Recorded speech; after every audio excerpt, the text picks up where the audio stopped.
Have any range weapons? Just kidding. Both my weapons are range.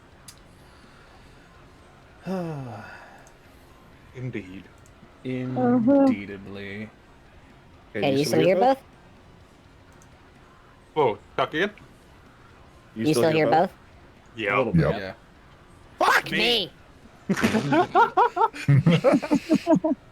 That was funnier in Nameless's voice. Make sure that only your voice mod's feeding through Discord.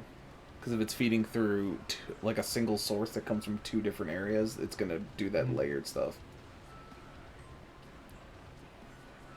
I'm still not hearing Rage's voice. Well, he's not talking right now.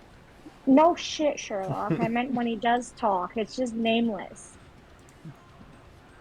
I don't know what to tell you. All we've been hearing is like if you hear behind it, it's like a voice trying to escape it. Like Nameless has taken over Rage's body. Yeah. Exactly. It's like rage. You know, is just like maybe we should just play that. Should be like, yeah, it's taking over my body. What the hell do you mean? It's gonna become like split personality disorder between Rage and Nameless. Must shoot! It's like the voice changes in mid combat.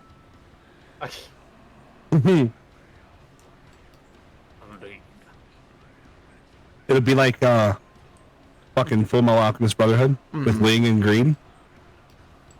Essentially. Such a good show. I need to watch I it want again. to It's been way too long.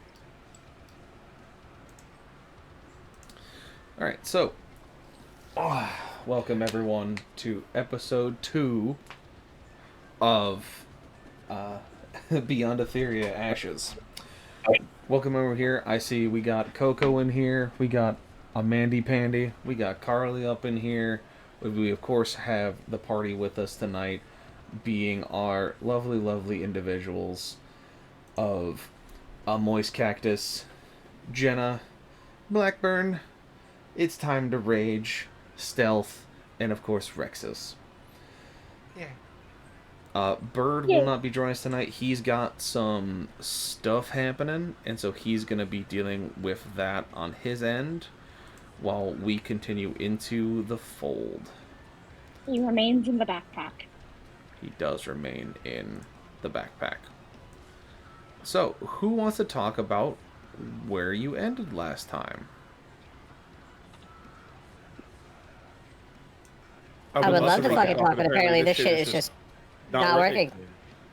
Creed went to a very dark place. Apparently, as a result, we all kind of got a little bloodthirsty, and the Chad named apparently has offered us a fight with a bunch of his soldiers. So, Do you even know who the Chad is? I actually don't know that. I know he's a model, and that's all I know. Well, no, you're talking about the actual the dude who. Yeah, I have no idea. I think it's just a model. No, the person who wants to fight you. Oh, that guy. Yeah, see, it took me a second there. I apologize. I don't know the guy. I was like, I don't know the guy's actual name. Best friend's asleep. I just went in to get my other headphone and she KO'd.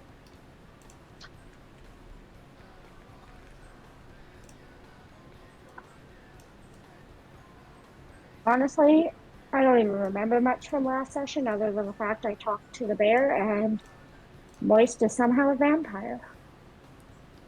Alright, so I'll go ahead and do the recap since we got a bunch of facts from all different directions. I want to start first with the fact that I've added a bunch of new emojis to the channel, which is very awesome. You can check them out if you have the big subs, where we have a bunch of really cool ones, including a Laughing Tovar, a Surprise Skull, of course the BFG. We even have a little emote for our lurkers, a little gelatinous cube action. We also have one of my favorites, the Rude Pandy. As being Mandy's favorite phrase to say, I decided that it was probably a nice homage to the Great Pandy, was to put her favorite word into a nice little emote. I don't like it when you use those 5-letter words. It makes me nervous. The other big thing is that I got the merch store open. If you're in the Discord, you probably saw me talk about it and alert everyone to it. I've been putting a lot of artwork that I've been doing that is based off the campaigns. I've been trying to put up things that you guys can get, like little stickers and stuff. I've been looking into what else they have available for doing things, like what materials and what stuff I can make for you guys. One of the things I want to do is I want to get the world maps up and have them as like canvas prints you guys can get, or just like regular prints you can get. And then there's one thing I want to work on after I get some of the stickers done and some other artwork done, is I can make computer rubber mats, like the big mouse pads or Magic the Gathering play mats. So I'm going to be looking to see what kind of art I can pull out of my ass for that one, which is going to be pretty fun to kind of get that in play. But it's there. All the prices are set really low where I don't get any profit from it. Essentially, I get maybe $1 to 50 cents each because I don't care about making money off of it. It's not my side hustle. I'm not here to do the grind. The fact that I can get the memes you guys love delivered right to your door, such as "Can I Talk to the Bear" sticker, other great ones like moments from different campaigns that are important. We have Mandy sticker, which is called "It's Good to Be the Queen." We have a bunch of other really cool ones. You have like even my own image you guys can put on stuff. Like it's all kinds of great things. And if you join the Discord, you guys can put suggestions of what you want to see. If you have an idea for a moment you want me to turn into art to put on something, or if you have an idea of something cool that you would like to see or like me to draw up, you can put that in there and I'll throw it up for you to grab. It's all fair in Love and War in this case, and so anything that you want to put up, post it in there. If you need something else on like a different material, you can post that too. Other than that, I've been keeping everything up to date on the YouTube, so if you've missed a session, it's fine. You can go to the YouTube channel, it's underneath the same name as this channel here, and you can catch up on all the sessions that we've gone through so far. Which leads us to the recap from episode 1. So, with episode 0, we met all the heroes. They met Creed, they met their commander, they met the objective of what they were going for, of essentially going to Glacier Keep and then eventually getting to Ravenholm to see if Leandros is still alive. They ended that session with a large grizzly bear trying to lure them into a false sense of security and a rifle shot. The next session opened up with them fighting said bear, with the infamous moment of Jenna trying to talk to the bear in the middle of combat, as the party continued to try and put it down. You work! You live! Does it work? Yes! You live! Oh, thank God. Okay. Continue, sorry. You're good. We have nicknamed that last session from last week Emotional Trauma, the game, as the idea was to set the tone of the world the players are going to be in. And so they made their way into Glacier Keep. They had to find shelter as the air was getting colder and things were getting worse.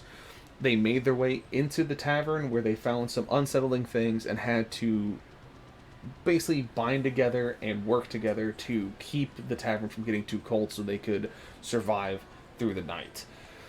As the morning crested, they all continued moving towards the military district to try and find food, shelter, or otherwise, and they came across the remains of a large battle. That Creed could tell by looking at the different armor sets that something terribly wrong had happened here, as the tapestry of the Mars Company of Ares laid upon the spears that had been used to slay these soldiers. They moved through the snow into the keep. They found piles of ashes around some of the bodies of the soldiers that have been left to rot, and they found their way to the throne room, where they came across a scene that none of the team was ready for. As they came across a scene of where it was a last stand by the soldiers in this keep to protect what civilians they could, to protect their lord, to protect the other soldiers, to try and keep themselves going through this siege, as it became very clear that whatever was sent through here was meant to kill everyone.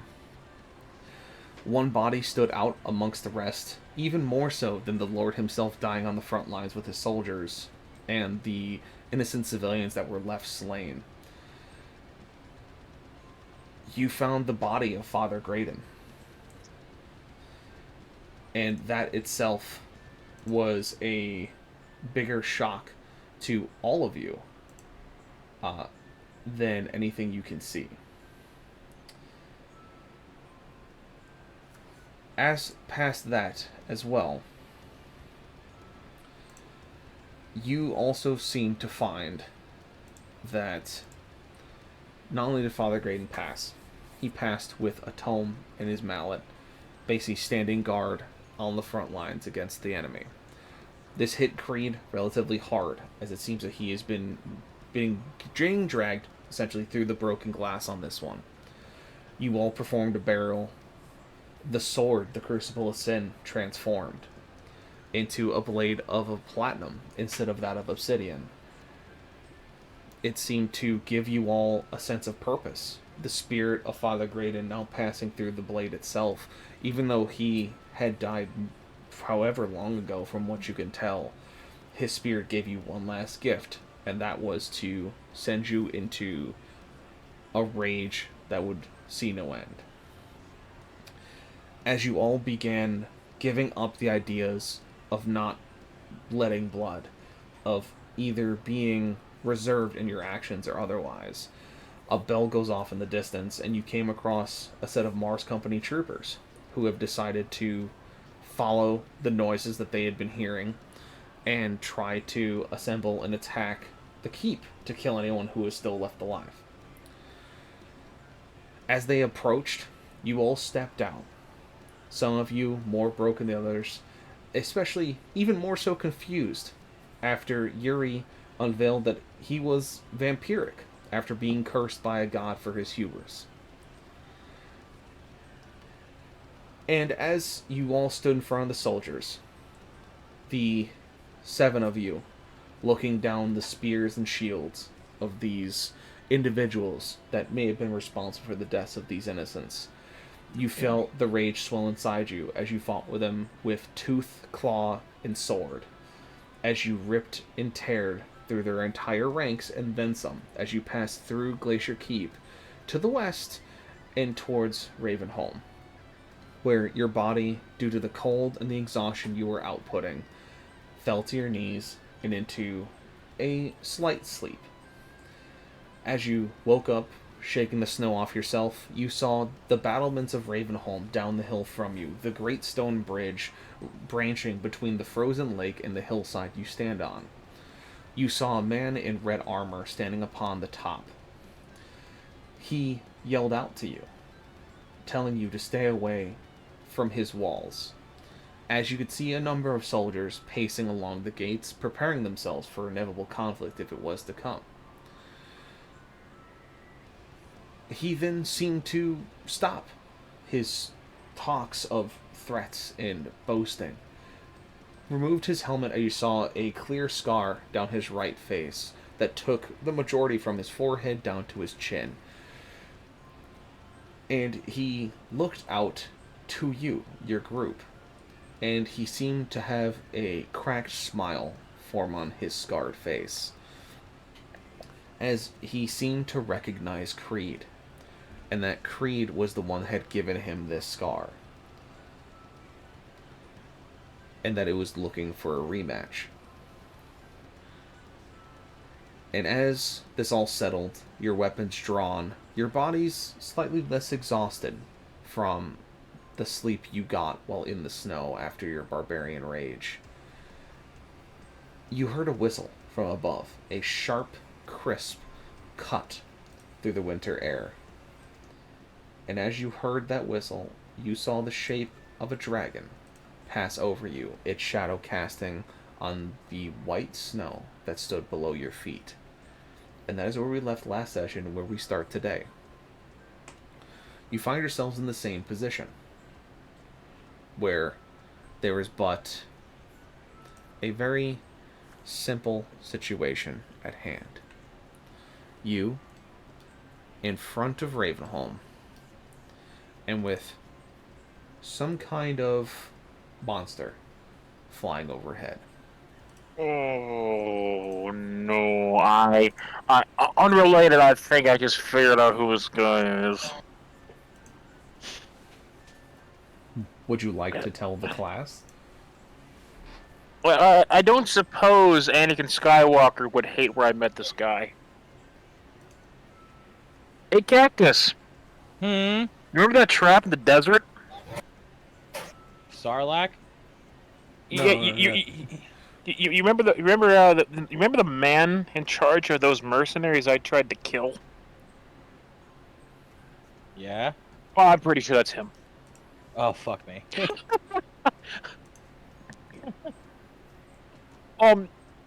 So we were sent on a mission to like recover high value prisoner. I'm pretty sure that am I accurate there? Yeah, it was an HVT. No. I mean, am I accurate with who I think he is there, Grim? Yeah. Yeah. Yeah. So turns out that this guy we were sent to like recover and take prisoner again. Turns out he wasn't exactly quite as evil as we thought, and there was these mercenaries out there to try and hunt him down. And they were getting attacked at night, and I was like, I'll go help them. Turns out I was part of the trap to kill everyone else, and the glass keeps setting me to die, and I didn't exactly agree with that. I may have stabbed him a couple times. So We have an angry dude to face that you stabbed. let me put this a different way there. This is a man who I tried to murder 13 years ago, and he's probably been holding on to that hate for 13 years. So, Oh joy. yeah, he is not going to be our fan. He's a little angry. Yeah. Yeah. As soon as I did some math there. What's the expression? I ran the math, but God, am I bad at math? Yeah. Math was mathin'. This will be fun. Yeah, he's got a bit of a chip on his shoulder. Understandable, but I did try to stab him to death, so you know. It's fine. All is well in the world, right? We'll have to agree to disagree with that one. All right. What's about how far away are we from all these soldiers coming out then? You are, I would say, about 200-300 yards from the soldiers coming out. But due to last session, a curse was activated, and two things happen. Oh joy. One of which you won't find out until something occurs. And then the other seems to happen quite readily. So, Miss Okay, Jenna. so 200 or 300 yards. I need to know for science. For science, it's gonna probably be around 300 to the gate.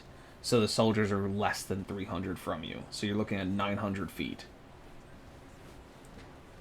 Which the range on your stuff is in feet, not yards. Mm-hmm. Alright, so just so you're aware, Nameless, you have a curse on you. I'm not going to tell you what it is until something happens. You son of a bitch. I know. But the next curse that pops, Jenna, Aura,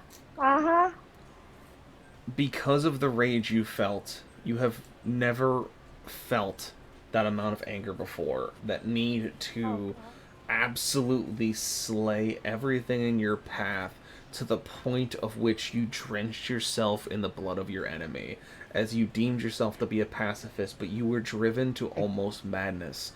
And in return, you feel your magic in flux. And you feel yourself begin to shift out of your own control. Oh god, what am I? You all see the snow begin to whip up as you hear Aura being exclaiming, "What is happening? What is going on?" as the snow is whipping up around her. That's not what we hear.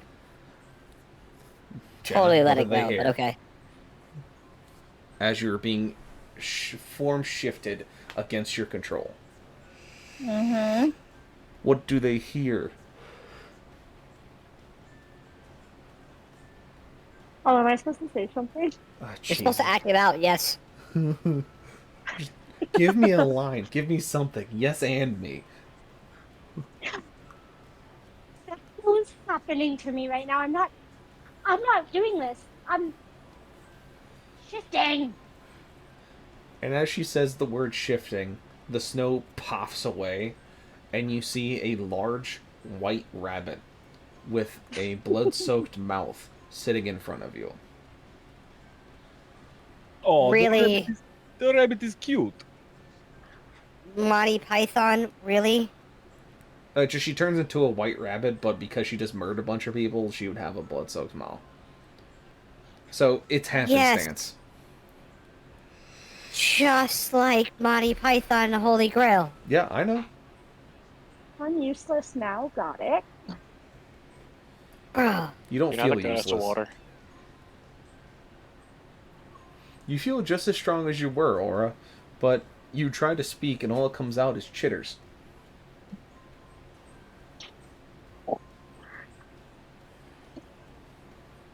Do I have to chitter? No, you don't. Just, Okay. you don't think you can communicate except by physically mapping out what you're trying to say. But you don't feel useless. You feel just as strong as you were, but now you're about 2.5 feet long and probably a good 40 pounds of Arctic hair. Do I have to mark off one of my wild shape things? No, this isn't you wild Okay. shaping, this is something else entirely. Okay. This is my punishment for the bear.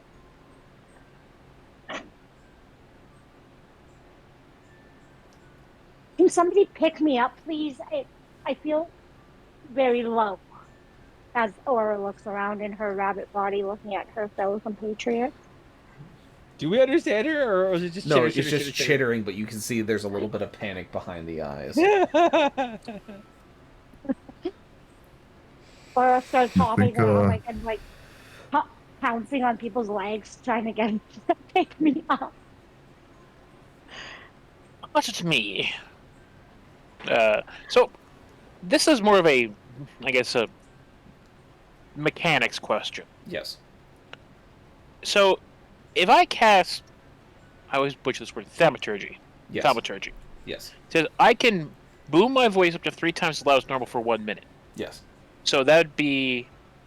My question is, would it would still echo, right? If you use it, they will hear you in Ravenholm. Or at least on the battlements. If that's what you're wondering. I'd like to cast it, and I'd like to bellow out. When we last met, it was much warmer. He seems to just chuckle to himself as he clearly now has the symbol of the Mars Company on his chest. And you just hear him yell back, "Should have killed you in the desert, Creed. Should have left you there to die, just like everything else." I shoot him. Creed will turn his head. So you go could. ahead, sorry. So Creed, go ahead. Name I this was just if you gonna- want to try and make the shot. You're aiming while Creed is talking. Dimitri, might I ask you a question? You may. From I'm all not the way talking over to- there. Talking to Dimitri. Dimitri? Yeah. Who's Dimitri? Cactus? That's Yuri. It's Oh, Yuri! I told you I was going racist to butcher fuck! that. I'm sorry. So it's Yuri. I'm sorry. Hang on. Hang on a second. Racist I'm so sorry. Hang on. I'm going to add note. Oh no. His Yuri. name is Yuri. All right. Okay, so I I'm saved just- it. I have I'm that. gonna fix this so it's changed on Discord. Continue. But yes, Yuri, might I ask you a question? Did you not just ask me a question? He's right, you know. Yes, I did. Is it better to piss him off now or later, do you think? Now, of course. What the fuck? Perfect. He'll cast it again, yell back.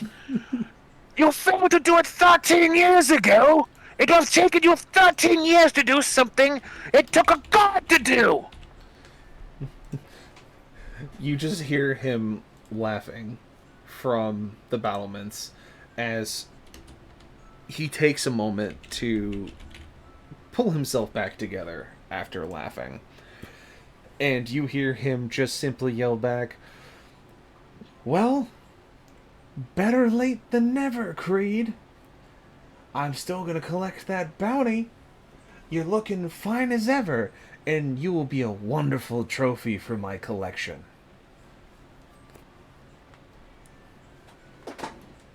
Good question. Was that a compliment or not? I'm not sure.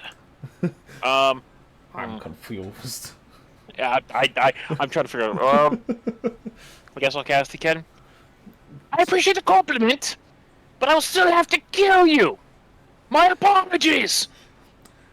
You can try, but if you do, I won't tell you where he is. Aw. I guess one more time. You might have an army, but I have Your thaumaturgy crackles out as you try to push yourself too far. Voice cracked. Yeah. As it cracks out in the distance, and he goes, "What?" Fuck it. I will. Or comes over to Okros and like pounces on his leg, trying to get him to pick her up as all this arguing is going on. So, I'm gonna grab Creed, the bunny. as your voice cracks and you pick up the bunny, Nameless, you wanted to try and take a pot shot.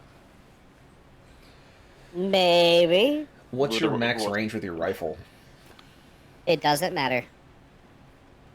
What? Oh, it definitely does. Okay. 240.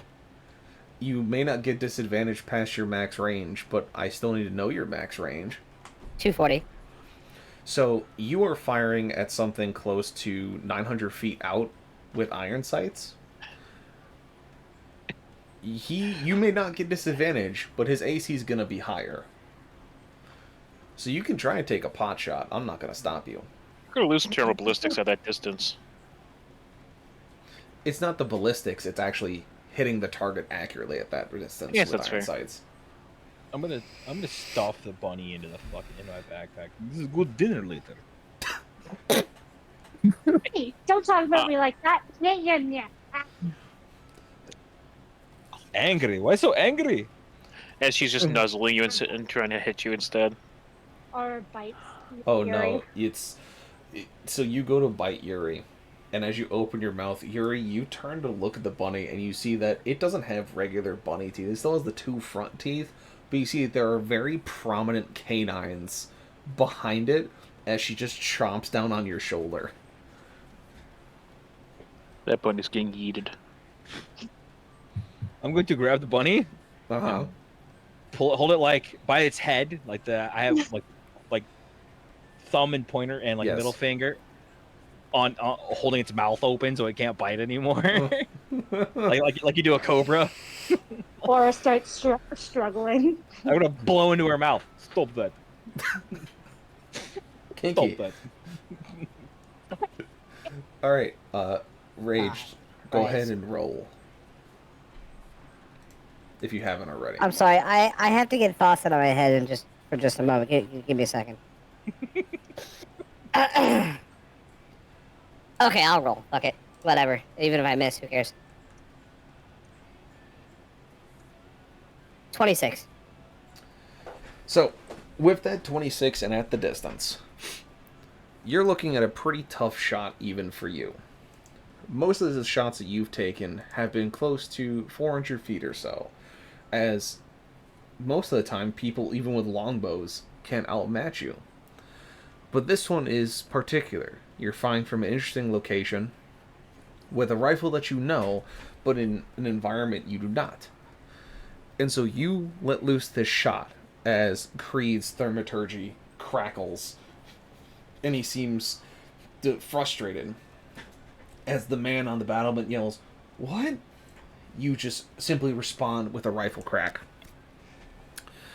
And the round goes, and you see it travel as The rounds in this era don't have the same type of velocity as modern day ones. They're getting there, but it's still very difficult to make high quality match grade powder.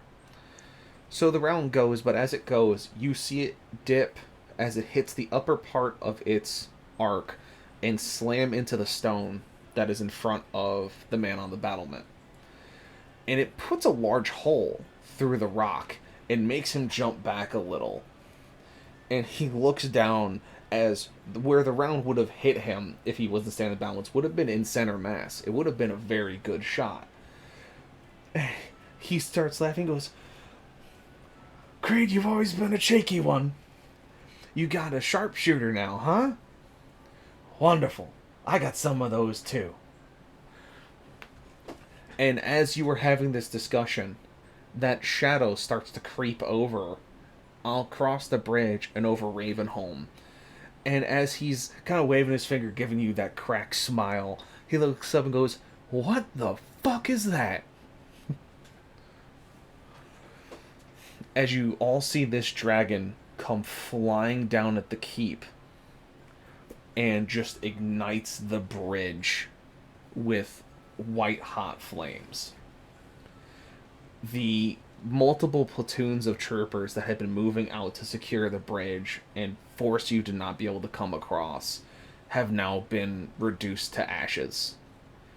Does the little rabbit still have her powers? You're a rabbit, so no. Well, what use am I? I don't know why that is so funny, but that was a great response. You're a rabbit, so no. So no. Well, You could reproduce pretty fast, though. Yeah, but Rage, so you see this, or Nameless, you see this. I'm sorry, as who? you see, Yeah, thank you. Nameless, you see your round miss and hit the stone right in front of the individual on the battlements. As you see the dragon come down and just breathe the incineration across the bridge, opening up a pathway. I see what you were doing here, bird. You took away their only water potion. So, good news, everybody. Dragon is not theirs. might I point something out, Yuri? As far as I'm aware, Leandros did not have a dragon.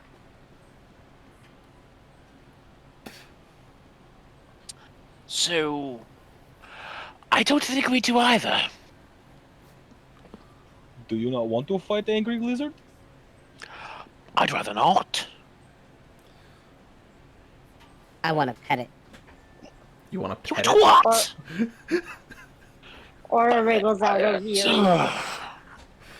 Or it wriggles out of Yuri's grip and over his shoulder and crawls into the backpack. So with the bridge with much flame upon it, as the flames begin to dwindle off as they lose their fuel to burn, you see the man standing on the battlements just going, "Shit," as he puts his helmet back on and goes inside.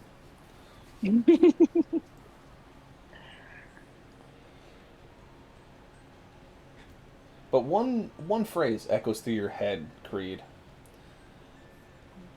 It's the phrase that he said, "If you kill me, I won't be able to tell you where he is."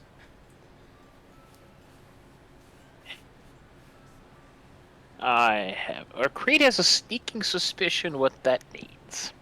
He knows where Leandros is. Hello there.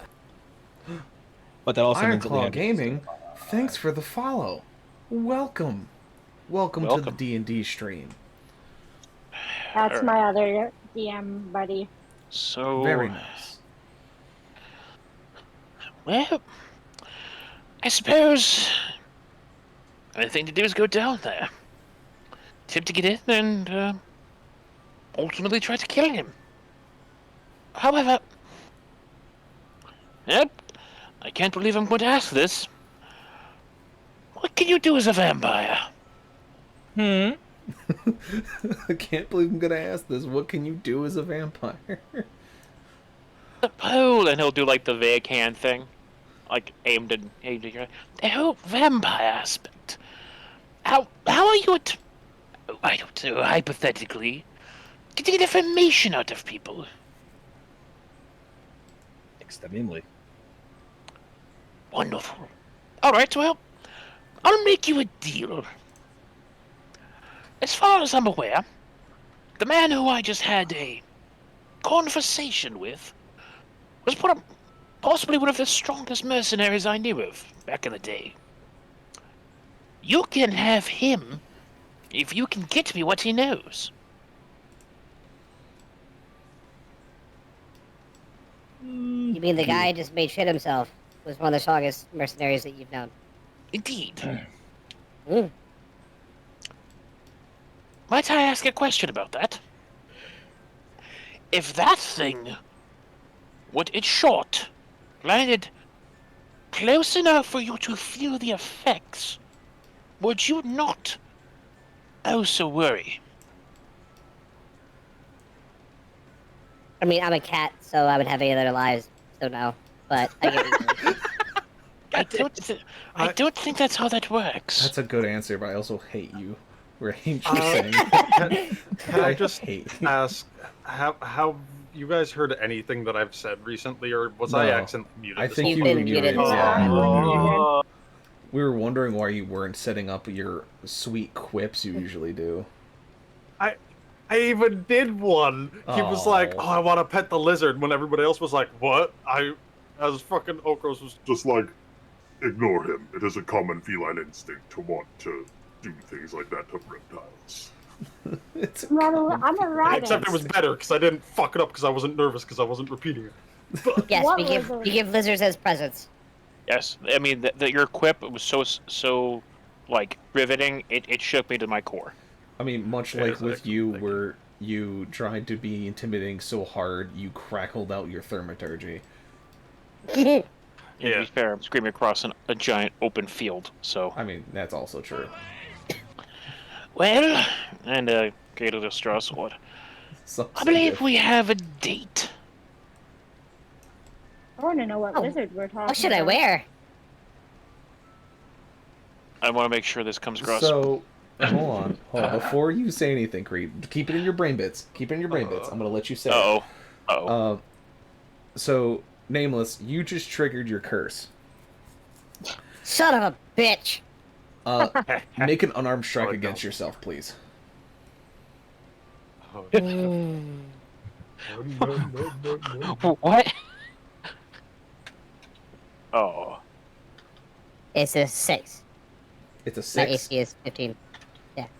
Alright, so you go to slap yourself when you say that phrase, and you catch your hand as an involuntary move to hit you, and you're just staring at your hand as you're holding it, and you're like, It's gonna end up like one of those scenes where the cat's just sitting there attacking its own paw because it's attacking him. Oh, did he say his catchphrase and that's what triggered it? no. I'm very nervous now. So he gets to stop attacks, and I get turned into a fucking rabbit. No, he gets to self-attack himself when And if something he is happens to roll specifically low said. enough, then They're high enough, rather, yeah. yeah. Is it the sarcasm? It's the sarcasm, isn't it? No. You Yeah, fucking liar. no. That was a laugh You're in gonna your find out. voice. You son of a bitch. He did hesitate. So It was a hesitate and a laugh. There was a big ass smile on that fucking no. alright. All Creed was gonna do was sigh very loudly when he would say that and just walk off. So I'm so worried now. Now that I know mean- specific things. I'll go shake someone's hand and I'll probably just poof. I'll just poof. I'll just poof those are out the of two, his right? My name is Is- Creed, and as soon as the is hand Laura- touches, Or as a rabbit and nameless. And me, Who I knows can't what it be is? sarcastic. I mean, as long as that's what you think it is, that's fine. makes my job Okay. more fun. Your fucking reverse psychology is not working on me. I'm That's having flashbacks to a meme I saw where I it was mean, like what's- asking a DM if a room's clear, and they which- say it looks clear. What's really funny is that I'm laughing because it's a really stupid curse that I thought you would pick up on. But, yeah, I mean, continue on. As you see Nameless almost hit himself and catch his hand as he looks at it. Creed, you walk away as the rabbit hustles back into Yuri's backpack as the flames disappear across the bridge and you're able to, well, cross. Do we have I'm just a rabbit now. Do we have a map for this? I'm trying to get it finished because it's Okay. taking a while to render. Greedo just like no. so. Bad paw. Did you, Bad paw. So did he ask that in character? No, that was Oh, if whenever I'm in character, I'll be using my all right. He's I just want to clarify. My question is, when did I go from Aura the rabbit to just a rabbit? I'm still the only one who can member of answer that this is you. team. Just like only you can prevent forest fires. only you can prevent Mhm. rabbitation. I think you can prevent rabbitation. I think Shush. there should be a better word for that. Shut. I would like to know, how did I become unrabbit? I don't want to be rabbit anymore. Nobody knows what I'm saying. I got a cactus. Rabbitification. There you go. Little bunny Aura hopping through the snow. Hopification. Hopification. She's not getting- a we're- beer, guys. We're getting closer here. We're getting closer. We're Hippity cooking. hoppity. We're cooking. I'm a rabbit. Hey, this Like, is I just can't your do that when I'm in incentive to fight. pull up that map faster. I'm aware No, of shut what you're doing, and I I am don't know. working Yeah. very hard to get the See, map. see, I can play the game just as A while ago. well as he can, if not better. All right, so we got hopification. All right. I'm a beer now. It just doesn't have the same. Rabbitification is just weird enough. It could just be an ailment. It could just be an. I would like to know when this curse ends. Oh, yeah. I got- Dave, yeah, he's got rabbitification. Yeah. I'm pretty. It happened How to him do you over care the for- weekend. Rabbification Yeah. sounds like he's just rabbit. Doesn't sound like he's a rabbit. Yeah, like, and then you find out that Dave just sometimes turns into a rabbit. You know, it happens. Coming for you. Like We're coming I for know you. you're thinking about like rabid as in the disease, but every time Yeah. you say that, I think of the freaking like maniacal rabbit things called rabids. Oh God. Oh yes. What fucking game was that from? Rabbids. Rabids, It is yeah. rabbit. Literally yeah. what it's called. Okay, fair enough. How much of the bridge is left? I mean, the bridge didn't go anywhere. It Hey, basically hey, just Aura. did. It just did a gun run, basically. Yeah, basically. Hey Aura, Yes, not that you can What's that? understand me, but I am answering you. what sounds do rabbits make? So I need you to roll another unarmed strike there, Nameless. You son of a fuck. You Ugh. you should know. Metacoming will get you in trouble. It's Oh, not that's even a that nice he thing. triggered it again. So you just Is caught Oh. yourself in the being jaw. mean to, is being a jerk to me what triggers it? No. It can't be because the first time I didn't say anything to you. Okay. So you just clock yourself in the jaw. Okay. And Nameless, why are you hitting yourself? You want me to roll damage on that one? Go ahead. Yeah. You'll have resistance again since it's your This own is great. hand. It's fucking great. I have 0 for unarmed strike, so damage is 0. They, so you just slap yourself really hard. Yeah, you guys should see. No Nameless- paw! I said that's my paw! That's a Starts bad fighting it. paw! You hear rabbit laughter coming from Yuri's backpack. How does that sound like? That's really Buddy, funny where- coming from you. You're We are approaching a city with mercenaries who have been waiting 13 years to kill me, and you can't keep control over your own extremities. Look, man, if I had a map, this would all go away. if I had I'm going to ask you, how can you almost kill a man from at least 300 yards away, but you can't control your own hand. I mean, look, I'll control my hand when you can control your voice. Aura jumps out of the backpack and Aura hops out of Yuri's backpack and hops over to Nameless and bites his paw that keeps slapping him and then hops back into the backpack. You try to hop back into the Fucking backpack. rabbit, you do that again, and I will you just- fucking shoot you. You fall onto the snow, and you kind of scramble a little bit as your legs are flailing. What the fuck? What the fuck? I thought cats were supposed to be good at catching rodents. Aura Get looks another at beer. No, lizards, not really rodents. Aura looks at Creed with distaste. And you, I mean, you want me to My catch fault the you rodent? turned into a rabbit. Launch, get in the backpack. Come here, Lunch. Get into the backpack. Yuri, Aura we just bites get into the Yuri city, again, please? Nope, calling nope, her I'm not lunch. stupid. Nope, he's grabbing her from the behind the head. No biting. Into backpack. Hey, Okros, do you have any good recipes for rabbit stew? Aura bites Yuri through the backpack in the center of the back. There are a few things I can do with rabbits that are quite You tasty. can't kill your teammate, jackass. Emily, please. Just get to the city. Possibly kill this man and find out where Leandros went. Okay, I have Creed a is snack just to go. like, for the love of God, just go into the place, please. I would absolutely love to, I just don't know where it is. Oh my God, I Go across swear. states.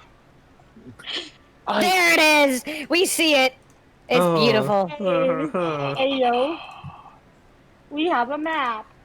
I would, Creed would like to just walk over Mhm. and, like, rest his head on the top of Nameless's head and just angle it and make him look at the bridge. And like, lean back and go, that is. And then just I walk see past it. him.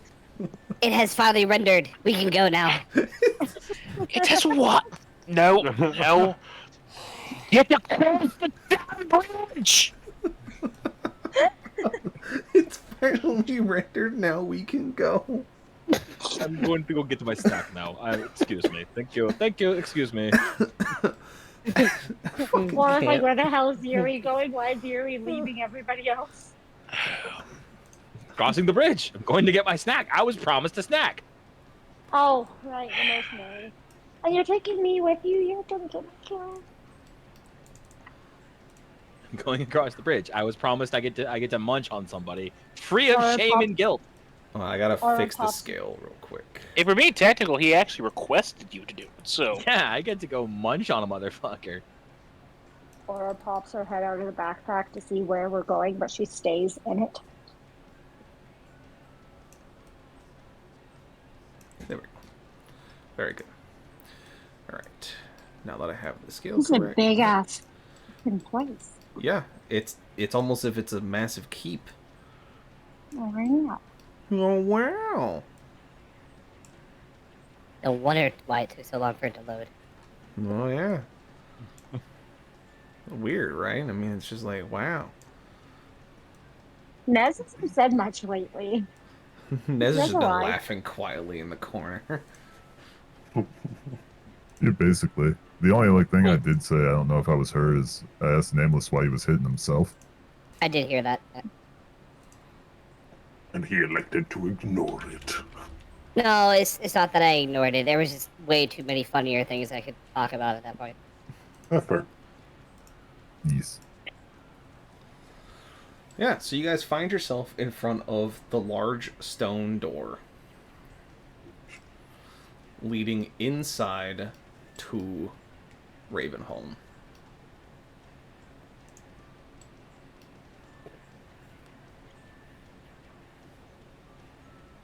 Rita's just glancing up and just slowly looking at the wall. Is there any gap underneath the door by chance? Well, not for a 40-pound hair. Good try, though. Wow. Shut down. Are you fat shaming me Yuri's right got now? 40 pounds in his fucking backpack right now? What Mhm. a beast. A 40-pound rucksack ain't shit. The Come on. 40-pound rabbit is fucking moving and shit, man. And So- biting him. Yeah, I'm biting him. That's like a fucking world record. It's like the largest motherfucking rabbit you've ever seen. I feel like Anyway, I'm a so- vampire. There is no gap for you as a hare to get under the door. And you see the large doors in front of you. Creed, you notice that the tapestries that usually hung from it, that had the blue and gold field with the symbol of the black raven on it, have been torn. Pieces of it lay, and a single large red tapestry has been hung from above the gate. That is a red field with copper trim with the symbol of Ares Mars Company underneath of it, or in the field itself. Creed is gonna snarl. Good. Yuri, might I request a quick favor from you? Yeah? Get that trash off the wall. Sure. I'm gonna go walk up the wall. Yeah. You simply walk up the side of the wall, you get up to the point of where the tapestry of the Mars Company is, and you just simply rip it down as it was fastened by arrows. And it flutters Meanwhile, I'm off just the wall walking as the around. large tapestry just goes. I'm looking down. I thought the cutters. I'm gonna peek my head up over the wall. You're gonna peek your head up over the wall? Yeah. Okay. You peek your head up over the battlements. And you find the stone that was shot by Nameless. And you don't see anyone on top of the battlements. Can I see like down into here? Oh fuck me! I don't want to move the wall. Can I see down into here? Yes, you can see that this area specifically, this hallway, is open to the sky. It acts as a semi-large courtyard, as well as a entryway into the castle itself. All right. Can I see anybody? No. And that's the weird part. Or chirps from the bag. They all hide like little bitches. Or you're currently hanging on for dear life because he's semi-horizontal on this wall. So I wouldn't move if I were you. I thought about that. I'm like, I'm probably hanging on for dear fucking life. I'm about to fall out of this damn bag. There Yep. is probably trap on the other side. I see nobody. So Kroos pulls out his weapon and says, "Well, shall I knock?" in moment, I'm gonna get up. I want to do a stealth check, just so I can like actually hide. Okay. So let's knock that out real quick. Boy. Roll that stealth check. 25. Okay. And then kind of like get up onto the battlements and then just kind of do some more looking down inside to So see if the you doorway can itself is see clear. that this whole hallway is clear, and that the rest of the castle is covered. There looks to be some stairs, possibly leading down from one of the, or two of the turrets, but you can't tell. All you can tell there is a doorway. Otherwise, this is the only thing that you can see. The rest of it is unable to. Is it just a normal like fucking this door? Right? Is it like a metal palisade and then a fucking door, a folding inward in and out swinging door on the other side of that bitch, or is it just a wooden door? What, the door you're standing Your on? portcullis and Like the door to the entrance to the fort. Is it like what are we working with here, dog? It's a large stone door with basically two halves. It would open inward, if that's what you're asking. Okay. Can I see like the locking mechanism? If it's just held by a board or something? Did you check to see if it's even locked? Open door. Friends down. Open door down. Well, draw weapons and be ready, but open door. Kroos has his weapon out and he will push one of the doors open, or try to. Yeah, Okris, you just give it a good shove, and it opens up relatively easily. No. Well, I guess I don't get to break the door then. I wish I remember this guy's name. I mean, you can still break it if you want. Because it's open doesn't mean it can't be broken. Hang on a second. I just remembered something very important. Cactus of the oh, he didn't make a note. Oh, you suck. What? You didn't make a note of this guy's name. You took notes of everything in the last campaign, except this. I did. I didn't think he was worth remembering, bro. That's why he got brought back. Yeah, I'm noticing that. I'm noticing how this worked out. All right. Bro, he's tagging, bro. It's got a leg switch. Door stuck, bro. Door stuck. I can't even properly mock this man. Because you don't remember him. You don't even understand how upsetting this actually is. You know what? Can I find out if Creed remembers this guy? This guy's Roll name. intelligence. Well, no. I don't know shit. I'm just a rabbit. No, Come on. Not knowing his name could also be an insult. I got a You're 7. not even worth You remembering. don't remember him at Yeah, all. you're not even worth remembering. The only thing you remember is that it's foggy. That what you were remembering. You remember being in the desert, walking towards the camp, him gesturing you over as his guys had been set up and getting picked off by the creatures and something else. His name is Fabio now. No. No, As it's he not gestured I you refuse to over, call him Fabio. as he gestured you over, you remember that Cactus is running, or your friend Cactus that you remember was running behind you to catch up to you. And as you stepped in, he greeted you. And the next thing you remember is him saying something as you see lights turn on in the distance. And you turn to him bringing a sword down on you. Where you riposted, you cut his face, and you cut him across the abdomen, and you ran.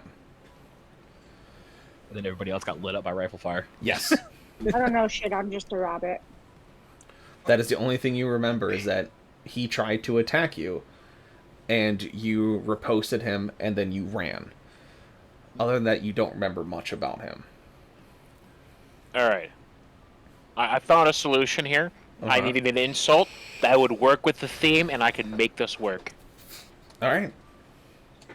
All right, so we're just gonna walk on in, hope for the best, guys. Well, while they're walking, by the way, Grim, I'm going to be hopping on these roofs. Excuse me. Wonderful. Just staying topside. Very good. Yeah, not for Alright. long. As you feel the weight of your bag increase as you're hopping along. And it increases. It increases. It increases. As the chittering turns into Aura basically calling you a bastard as she becomes full size in your bag and you need to give me a deck save at disadvantage. Why are you hopping around? Like, you have precious no. cargo in here. Stop it. Stop jumping. Stop jumping. Yuri, I said stop it. You're making me sick. Stop. Ah! Get fucked at 22. You ran at 22 twice. You jump on one of the ridges of the battlements as she becomes full weight in your bag and you catch yourself and you are basically stuck as if you move, you're going to topple. Or you suddenly realize you're no longer a bunny anymore. Fuck, why am I? I don't fit in here. Why am I in? Am I allowed to make a point to the DM? Yes. She said she was going to be sick to him. That sounds to me like a Constitution save. She's going to be sick to him? I did say I'm going That to be if sick. he was hopping. hopping. Oh, yes. Okay, I just didn't know the context of what you were saying. Yes, okay. Yeah. Yes, con save, Oh, no. Miss Jenna. 7. Valmon's Yuri's If you sick throw grip. up on, So- me, I'm kicking you into the water. So, before you can even say that, as the words, I'm gonna be sick if you keep hopping, is quickly followed by a as she just vomits on the back of your neck into your shirt, and the deck save you had, you're like, I have it, and then she throws up on you, and you feel yourself go, shit, as you start falling sideways into the open hallway.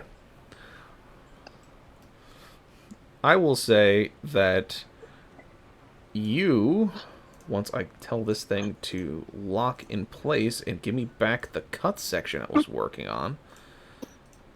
Big box. Yes. It is a big, dark box. There. It is now no longer a big, dark box. That, Yuri, you're going to fall here by this door, or you're going to fall next to him. Mm-hmm. I'm just gonna start stripping. Yeah, that's fair. Oh, That's fair. Sounds about right. freaking Ramstein starts playing. I fight my way out of his. I fight my way fully out of his backpack. Yeah. Nope. As you do, Jenna, Aura, you bust open the bag, and all of his shit just scatters on the floor as you try to get out, and you're stuck. You're just like, yeah. As you hear the seams rip, and the bag spills onto the floor as Yuri is quickly trying to get the clothes off of him as he just feels it seeping into it and touching his skin. Aura has a backpack, doesn't she? She Not does. anymore. Yeah, not anymore. No, she I does. now I have to don't. carry all your shit. Now I have to carry all your shit, don't I? Well, Yeah. on the bright side, here's Pick up the shit. And This and is my Not clothes. my I'm fault. You sorry. put me in your backpack. Yuri, you There put was- me in your backpack. You threw It it up. wasn't an Get accident. better. Kill There it issue. is. Get better.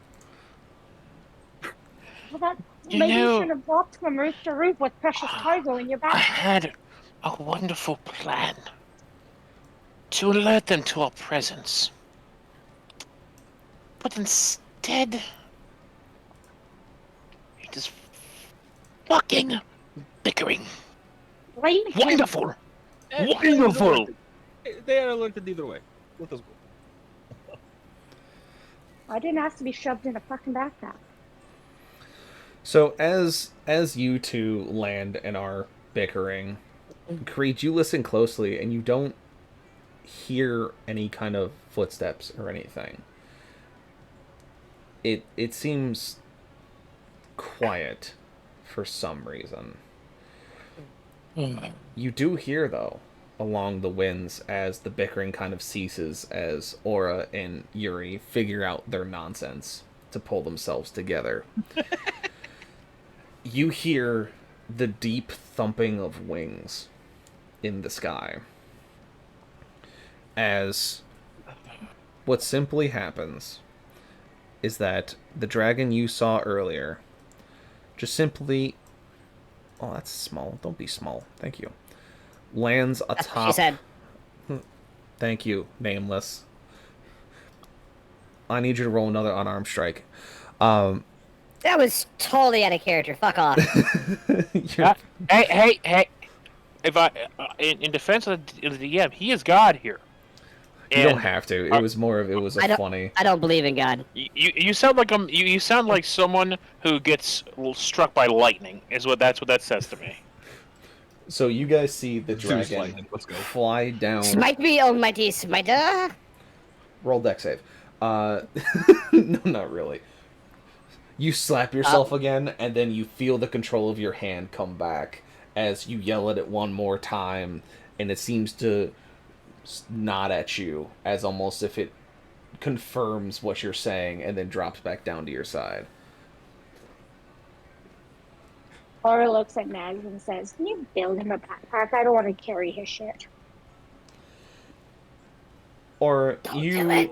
you believe you need to put your bickering to the side as you see a large dragon land on the battlements above the hallway you're standing in and just perches itself on the battlements and is just staring down at all of you. Ooh, fire wizard. I'm gonna clap my hand around Aura's mouth, shove her around the fucking corner, and go into hiding around the corner as well. All right, so you both move to the corner there, and I will cut the fog here for you to do the sea. Do I need to do another stealth roll? No, you're around the corner. It seems like the dragon's not looking for you. It simply looks down the hall at all of you and just idly sits. It seems to almost move its head as if it's telling you to go forward towards the room it's perched over. And it just simply snorts soot and smoke out of its nostrils as it sits there impatiently. You can clearly see that there's a saddle on it. The leather strappings go around most of its body and around its wings. But there is no rider.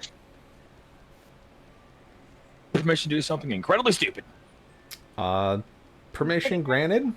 I I don't know. What do you want from me? Go for it. Well, mean, so far it can't be anything worse than you've done already. I mean, I'm slapping myself in the face over here. I don't think you can get much more stupid than that. He started stripping in the middle of an enemy-occupied town. He was fucking vomited on. I was stripped too. Also, I don't wear that's armor. valid. Like Yuri doesn't wear armor, so all he's wearing is his clothes anyway. Yeah, it's more about the decency aspect. It's a fucking flex. You know how hard it is to fight a dude coming at you naked? I'd rather not find out. Thank you very much. Like, Enemies have the disadvantage. equivalent is you're in Afghanistan, you fall out of a building, you're like, you know what, and you just start taking your clothes off. Look, I've been in a firefight. Anyway, I've been in a firefight. literally nothing but anyway, boxers. Yuri, what was your stupid plan you wanted to do? How he's up on top of the battlements, yeah? Yeah. Is it possible for me to like sneak around up behind it? You don't think so, as the only way back up to the battlements that you know of would either have to go back outside up the wall or up the wall in here. And it seems to have a pretty good vantage point on both of those options.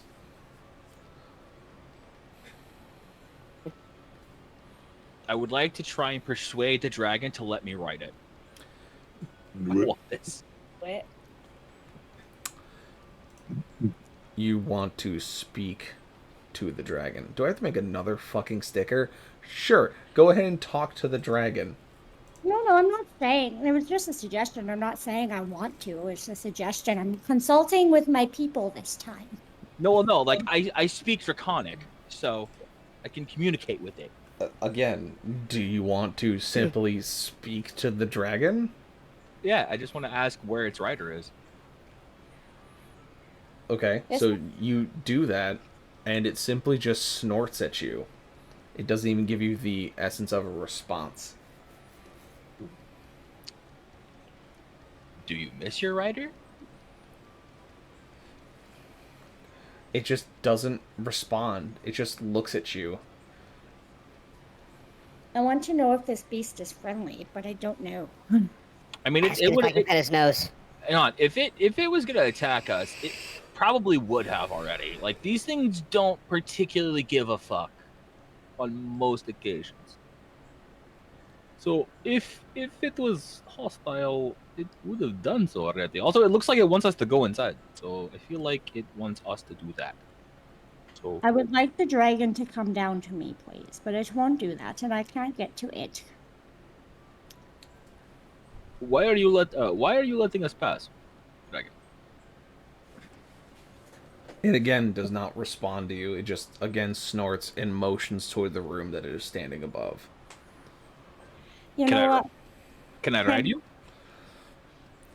You say that as a small stream of flame fires down at your feet, just like it's spitting a loogie at you, almost. I'm gonna control flamethrower and like just play with it back. Can I cast speak with animals, please? Sure. As you see the dragon roll its eyes at Yuri. Okay, I cast it. Sure, you can do it. Roll magical instability. Which one is that one again? Just a regular d20. What's the level of your spell you're casting? 1. Alright, so you need to not roll a 1 or a 20. Oh no, what are the odds? This is where she gets the 20. This is where Yeah. she gets the 20. You already 15. rolled one. Nothing bad happens. You are able to cast your spell without ill effect. Mr. Dragon, I see you are ignoring my compatriot. May I ask where your rider is? It again snorts at you, and again motions to the room that it's standing upon. You would like us to enter this room? You hear a deep sigh from the dragon as it finally looks at you and goes, I thought your compatriots were smarter than this, Creed. Apparently, Does it say that out loud It or says to it in her? Draconic. So Oh, the yeah, only two people that can understand it is Yuri and Aura. Yeah. Crane's been itching his way for. I've been waiting for. I'll be honest. I've been waiting for Cactus to do something unbelievably stupid, like try to become best friends with it, and I've been hanging back because I wanted just to kill him. So, yeah, Yuri. Creed's just gonna walk up and be like, "Put your clothes back on. They're Please. they're covered in vomit. No. Have Yuri. decency." Yuri, we got to go in there. We have to tell them. Creed, Nez, Nameless, we must advance. And Okros, we must advance into the room the dragon sits upon. That is what it wishes us to do. But I want to pet it. It doesn't want to socialize with us. It wants us to advance. I am a vampire. I don't care about decency, by the way. So you come to some very heavy wooden doors that are well known to Creed. He's going to take a very deep breath.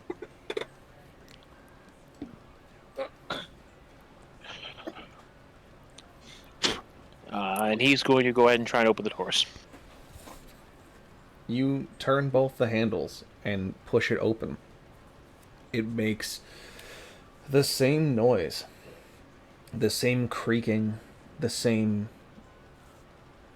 settling as the hinges in wood swing inward.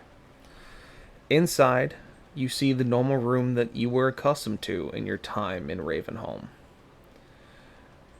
The difference here is that there is no Leandros to welcome you.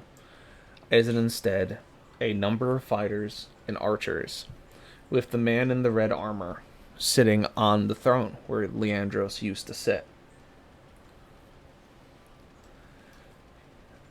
Aura would like to look at the dragon and say, you tricked us.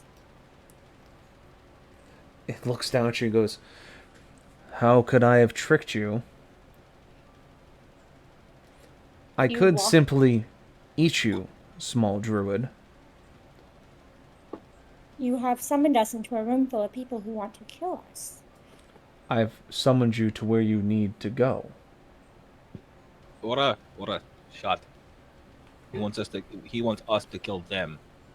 If he, like I said, if he wanted to kill, this is in Draconic. If he wanted to kill us, he would have done it already. There would be no need for trap or fancy bullshit. He would have just done it. I don't understand Draconic.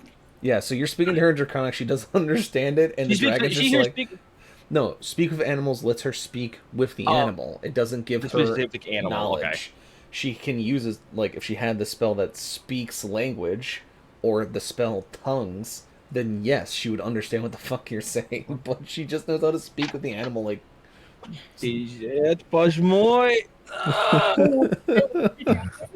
What is he saying to me? Reed is just going to go ahead and walk right on in. Yep. Zero hesitation. You all Just see... pat Yuri on the back. Do I get a free intimidation check for being No. butt-ass naked? No, you do not. Oh. Aura entered as well. So, you all step in to see 4 heavily armored soldiers, 2 heavily armored archers, and the man in the red armor. They all look at you as the soldiers simply stand to the side. They are looking straight across the area, basically looking from one side to the other, at perfect attention, while the 4 in the front are looking down towards the wall. And even though they see you step in, they don't seem to react to your presence. The man sitting on the throne picks himself up and looks to you and goes, "This is a nice chair. I hope I can keep it. Maybe I'll take it with me after we're done breaking down this shitty castle for parts. He's going to do one of those, like, lip raise snarl kind of things. I don't believe that chair belongs to you. And I don't think I asked you if I gave a shit about what you said, Creed. I don't believe I ever asked your name. It's funny. I pride myself on being polite. I suppose I don't bother myself with trash. I deserve that one.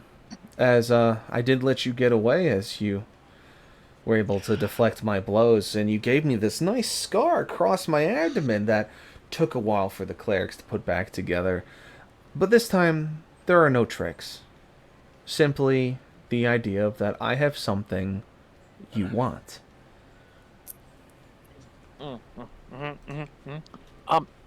Might I give you a counter offer? And what's that, per se? Well, the counter offer is rather simple. In fact, dare I say it, gives you the most benefits. Oh, pray tell. Yes. First of all, your fairly well-equipped soldiers get to live, which means you can go bother someone else. You will most likely get to keep your life, as well as whatever you've managed to strip and steal from this city. But most of all, I won't have to get my hands dirty. And finally, the best thing for you. You get to leave with your pride, which it's been quite some time since we've last encountered each other.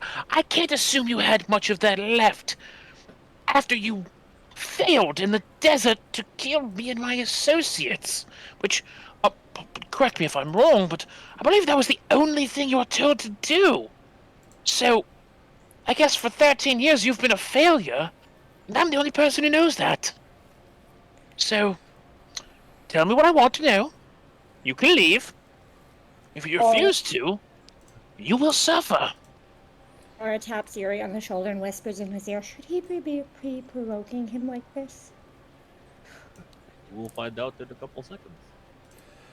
He simply stands up off the throne, and he kind of chuckles to himself as he looks at you and goes, I may have failed to take you in or kill you or both. And that is something that sat with me for a while as I laid dying in that desert. And I sat there being stitched back together by my medics, by the clerics, as I watched you all leave and go across the ocean to that broken spire. And then the next thing I know is I saw a beam of light and massive colossi step out of what we thought was the end of the world. The first thing we did was to find the strongest among those that have now come to the world, and made it so that we would have a place among them as mercenaries. Follow the money. And in this case, no one can pay us if they're dead. So, seeing the Glass Keep was under siege and how everything else went to shit after you touched something in that place, seeing it fall for the last time was an impeccable spark of ignorance on your part, because all you did afterwards was bring death and destruction upon the land. No one remembered me losing you, only I did. And so for the next however many years it's been, 13, 14, I don't remember nor care, is that I found employment and I became good at my job. I imagine you saw my handiwork in Glacier Keep. You know, that one Dragonborn really put up a fight. He was a good one. I liked him. It was a shame that I was the one that put the killing blow to him. He could have been a wonderful paladin for the Mars Company. Spread the word. Bring inspiration to the troops. Help establish order in the place that we've taken from the wretched hands of those who wish to continue to break the world of what it once was and not welcome the rebirth of the Godfall.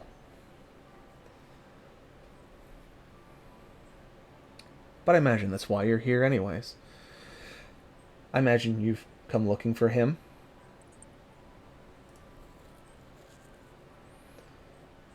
I imagine I don't have to extrapolate on who he is.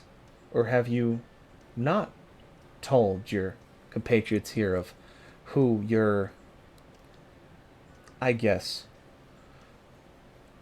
technically your father was? Or who you deemed to be someone that you looked up to, your mentor? Did you not tell them by chance? I don't know how long you've been here. Or how long you've been with these. It looks like your team is ragtag.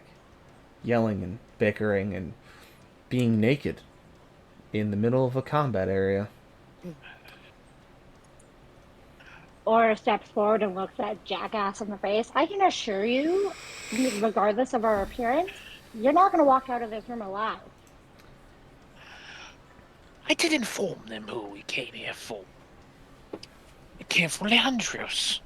Now, before you finish your evil monologue, can you... First of all, might I point out, the fact you can't count is rather worrying. But I would like to ask you one question. Do you know what separates a man from a slave? I've heard this one. It's something that Ares told me. He heard it from another individual of great rapport in his eyes. Jacob Callum. Interesting individual. Did great work in this place called the Black Marsh. He said that a man chooses and a slave obeys. Is that right? It is. But I must apologize for... I thought it applied to you. However, I realize you're neither a man nor a slave. You're, dare I say, something possibly worse. Your little speech. You prove that you have no honor. You have no courage. You're not a man, you're not a slave. Instead, you're a whore. And I must admit, as a man of honor, I don't have much taste for whores. And he is going to cast a level 3 guiding bolt at him. Amazing. So, you cast it at him, so roll the hit, and then roll your spell die. That's a 17 to hit. Okay. Oh, God. Oh, I don't have to roll for the chance to do it for it to screw Yes, up? you do. You need to roll your spell die. And since it's third level, it needs to be between a 3 and an 18. That's 10. So nothing bad happens, but you fire it, and it seems to just glance over the shoulder. You couldn't tell if it made contact and deflected, or if it just moved. And as that round goes past him, he stands, and he goes, "Creed, I've never known someone to give me such compliments." And he bows, and he goes, "It's wonderful to see someone who understands me, finally. I don't think you quite understand is that honor is for those that die in the ground by themselves, that they believe to be surrounded by compatriots. I may be a whore, but I've lived. May I ask what has happened to your friends?" As he places his helmet on his head, and he snaps his fingers, and you see an interesting amount of magic start to seep out from near him, almost like a green miasma seems to come off of him and around the grounds. You all begin to notice very quickly that there are dead Ravenholm soldiers in the room. They begin to shake and We stir. see this, Yes. You all recognize very quickly as he's casting this, as you're looking around to see what he's doing, you see that there are a number of dead individuals on the floor as they begin to shake and convulse. Before they get up, I would like to cast Counterspell. Okay, go ahead. I just need to know, is it 3rd level or higher? Or sorry, is it 3rd level or below? No. Okay. I just need to know what the DC for it is. It's not a spell against you.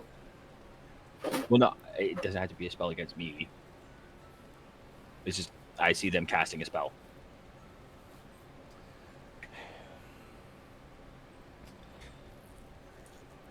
So you need its spellcasting DC? No, is I what you're just need to know asking? what.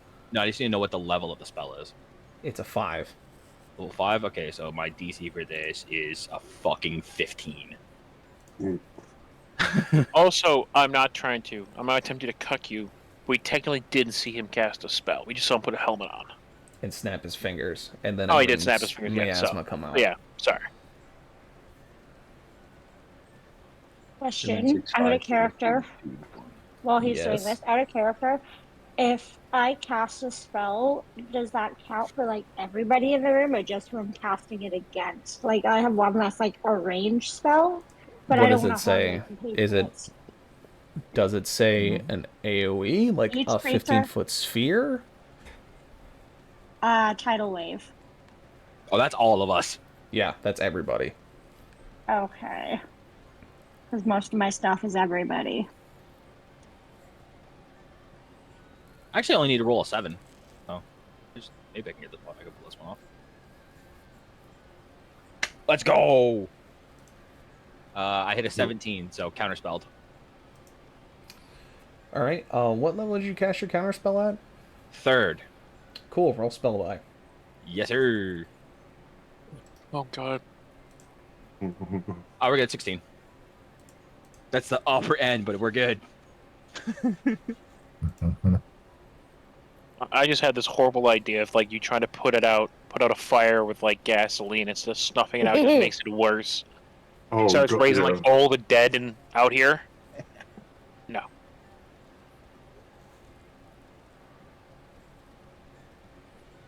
That would be unfortunate. So Also, I think Doug, it's not your spell attack; it's your modifier. I know. I did. I rolled a 14 plus 3, 17. Yes. So you wouldn't need a 7; you would have needed a 12 at least. But yes, so you did do it regardless. But I want you to understand what it's actually talking about. Yeah, in the I just future. reread it. Yeah.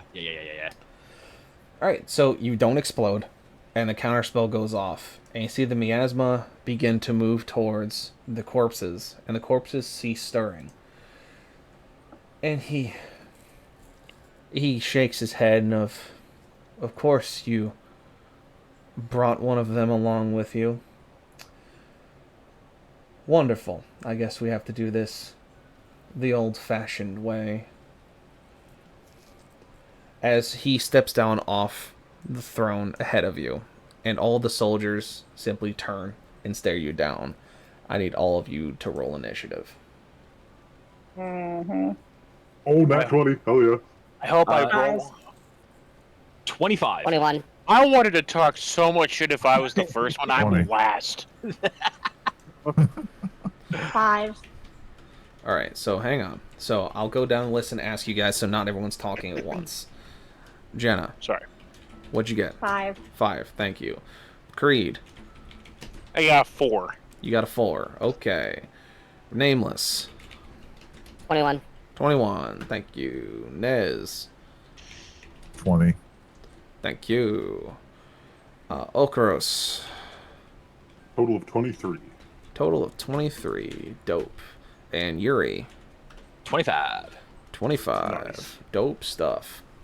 Alright, let me get the initiative roll for these fools. All right, guys. I'll see you in an hour. It's all good. You were just too busy talking shit. We were ready to fight the whole time. If I'm capable of talking shit while they're fighting, I'm gonna do it. Cree was coming up with a witty one-liner. Yeah. All right, so that is. Just walk slowly towards him, talking shit while everything goes off around him. Yeah, you saw him get rid of the frickin' miasma, and you're like, oh, how do I... Have you ever seen the trailer for Halo Wars 2 where it's Aatrox and Captain Cutter walking towards each other? Yup. It's in like freeze frames with everyone like an inch away from each other. They're just staring each other down. It's something like that, but it's his soldiers versus the rest of the party. Yeah. Everyone's just like, who's gonna make the first move? No, I can't attack at the same time. The initiative stack. The initiative. Yeah. This is peak turn-based combat. It's 2002 right here. This is so Punch him in the 2002. face. What? I can't. It's not my turn. What? It's not Punch my him in the turn. It's his turn, Vegeta. Oh, you fuck! I have to wait for him. You shit. You can't just go before people. What are you, crazy? I gotta reorganize my initiative slider. I think I may just swap to a damn notebook at this point.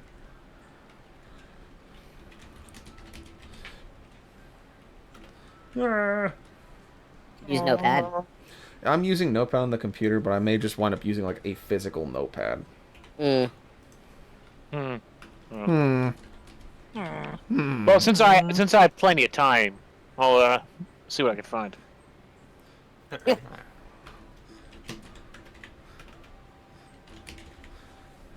No, he didn't roll another 20. That's a 10. Thanks. I love how that's you and I's Marco Polo.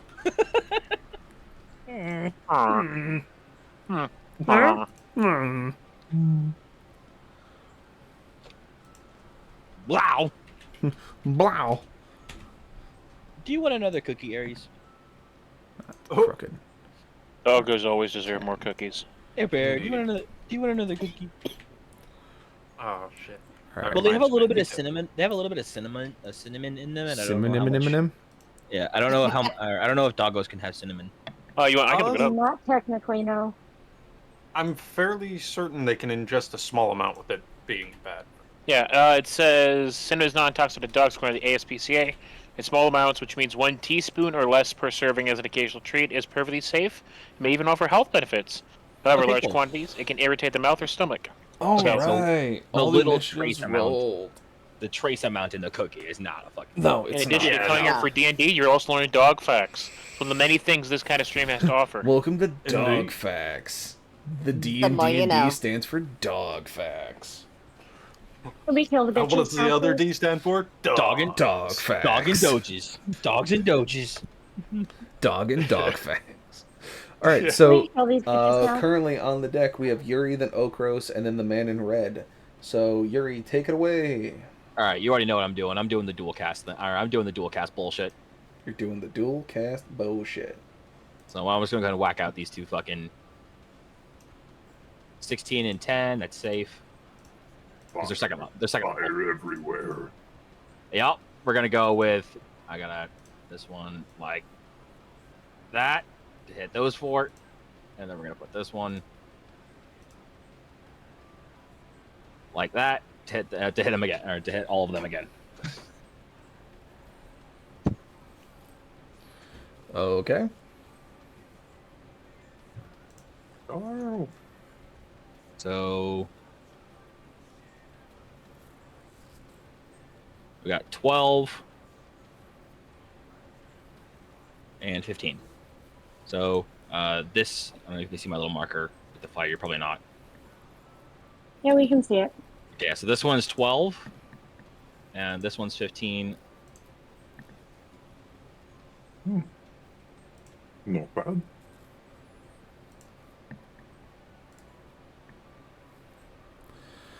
All right, Unless they so make- Knight 1 saves, so he takes Yeah, those- half. Both archers see save. K3 does not save, and the man in red saves. Man, they got 16s? Jesus. Yeah. Okay, Oh. so technically they have to make all of them, but K2 technically have to make 2 of them. 'Cause this K2. one. So okay, K2 has to make one. 1. Yeah, Okay. the man in red, A1, and K3. I have to make 2. So since these are simultaneous, and I'll give it to you this time that they have to make 2 different dex attacks, but because it is one spell coming in from one direction, also the line has to originate from you. Oh, it does. Okay. Well, that's how line attacks here we go. work. Here we go. You Here we go. goof. That's fine. I can fix this. I can fix this. We're gonna go. Well, bam. So we don't hit Creed. Friendly fire is Can't you just on. position first? Yeah. That's what I'm saying. We're going right here, so we don't hit Creed. Emphasis no, on fire. You, Yuri, move your ass and then cast your spells. Okay, fine. We're going. Because right now it looks like it's coming from me. Now, or like orient your nonsense. Man's trying to cast line attacks like they don't have to be attached to him like some kind of fool. He just watched the movie Wanted too many times. I did. I Fire literally watched Wanted today. Get that out of your head. Get out of here. I literally watched Wanted today, bro. So far, you haven't hit the man in red at all. Okay, so that's why Alright. I'm shifting it to So, D4. let me roll this again. So K1 does not. Archer 2, yes. Archer 1, yes. K3, no. Okay, So the knights. both knights will take full damage. Archers will take half. Because I don't think the archers have. Okay, so archers are taking. These 2 is Half. 12 and 6, respectively. Yes. And then Blackburn. So when you say knights, That's a surprise Do you- tool we'll do use you- later. I just thought about something. Oh, Oh. All right. This is fine. This is everything's fine. these 2, whatever the knight's gonna take 15, and then the archer gonna take half of 15. So up or down. 6. Yeah, No, so wait, it'd be 7 damage. it'd be 7. Yeah, but I don't know if you're gonna go up to 8 or down to 7. No, it's always rounded down. Otherwise, Round you would down. die too easy. And then I'm just gonna use my my fucking chaotic storm sorcery to go back 10 feet. Bye bye. Where's my other guy? Where are you on my list, you nerd? Nerd! I found him. Ah!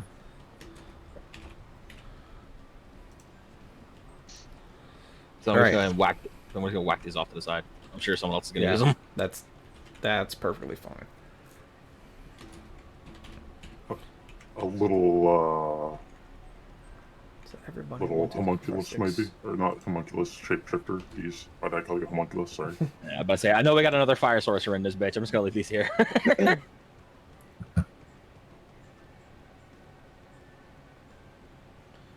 All right, and then All this that talk about is- Full Metal Alchemist earlier got me thinking about homunculi. all your brains just like homunculi, homunculi. All right, so that's you, Yuri. That's me. Cool, Okros. And then we got the red man on deck, followed by Nameless.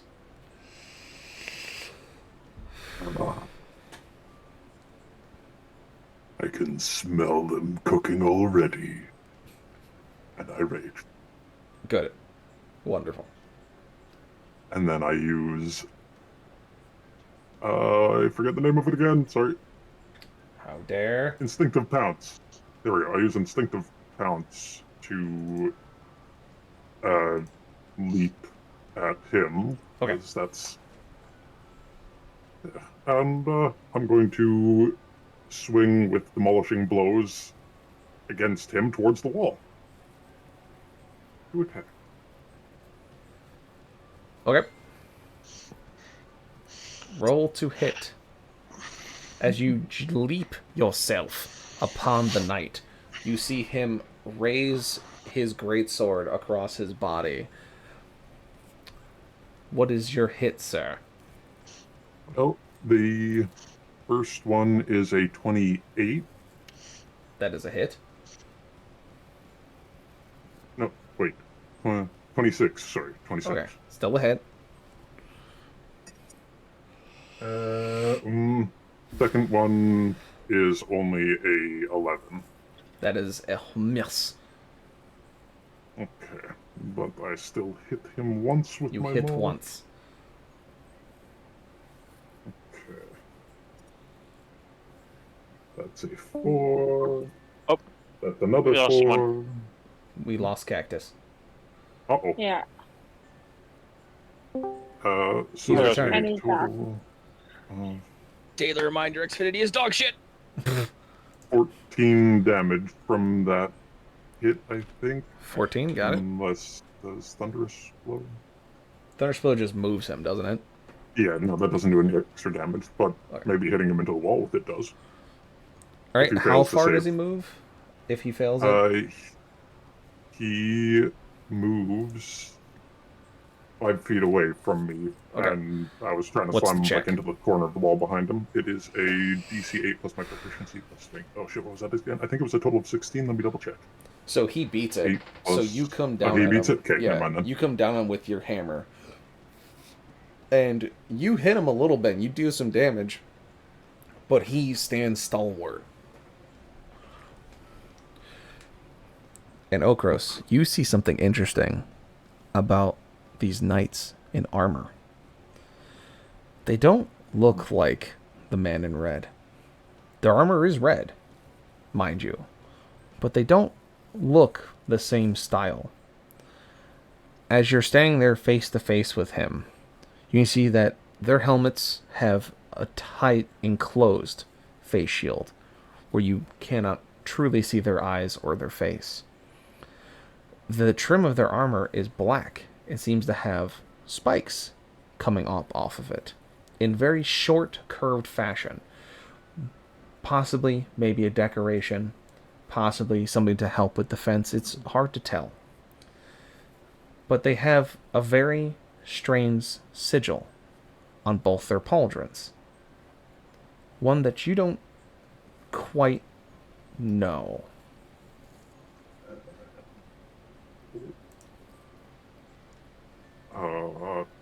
For instance, this is what the symbol looks like.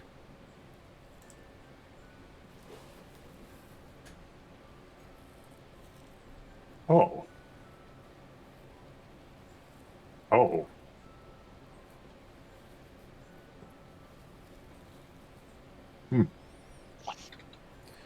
And you just hear a deep guttural roar from the knight you attacked as initiative passes to the next person.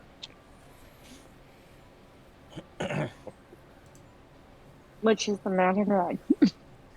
Wait, why is that? Okay, never mind. I'm dumb. Wait a minute. When, I'm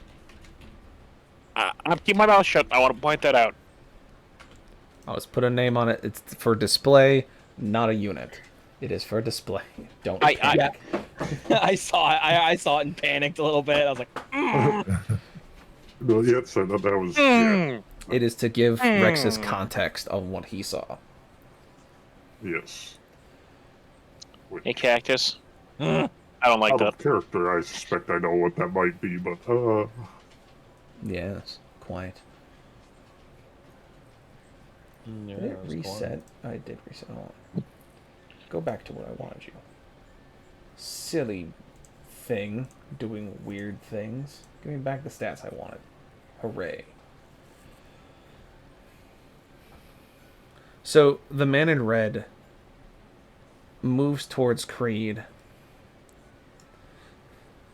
and simply states, "It's time we finish this, tiefling," as he comes down with a mighty swing. also mighty. Also mighty. It is a 19 to hit. Mine is actually 24. Very So good. no. Ooh. So as the first strike comes down and you block it with your shield, you see that the blade of his weapon begins to glow a bright red. And he swings at you again. I'm going to use a dread on this. Fuck y'all. God damn it.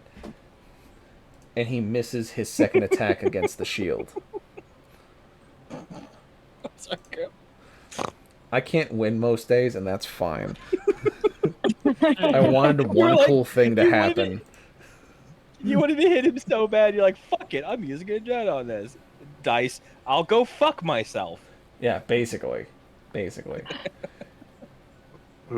And so now Dodging- the man dodge in the red dread. is stands in front of you, and it passes to Nameless with right. Nez on deck. Cool. So first thing I want to do is use my feline agility. Very good.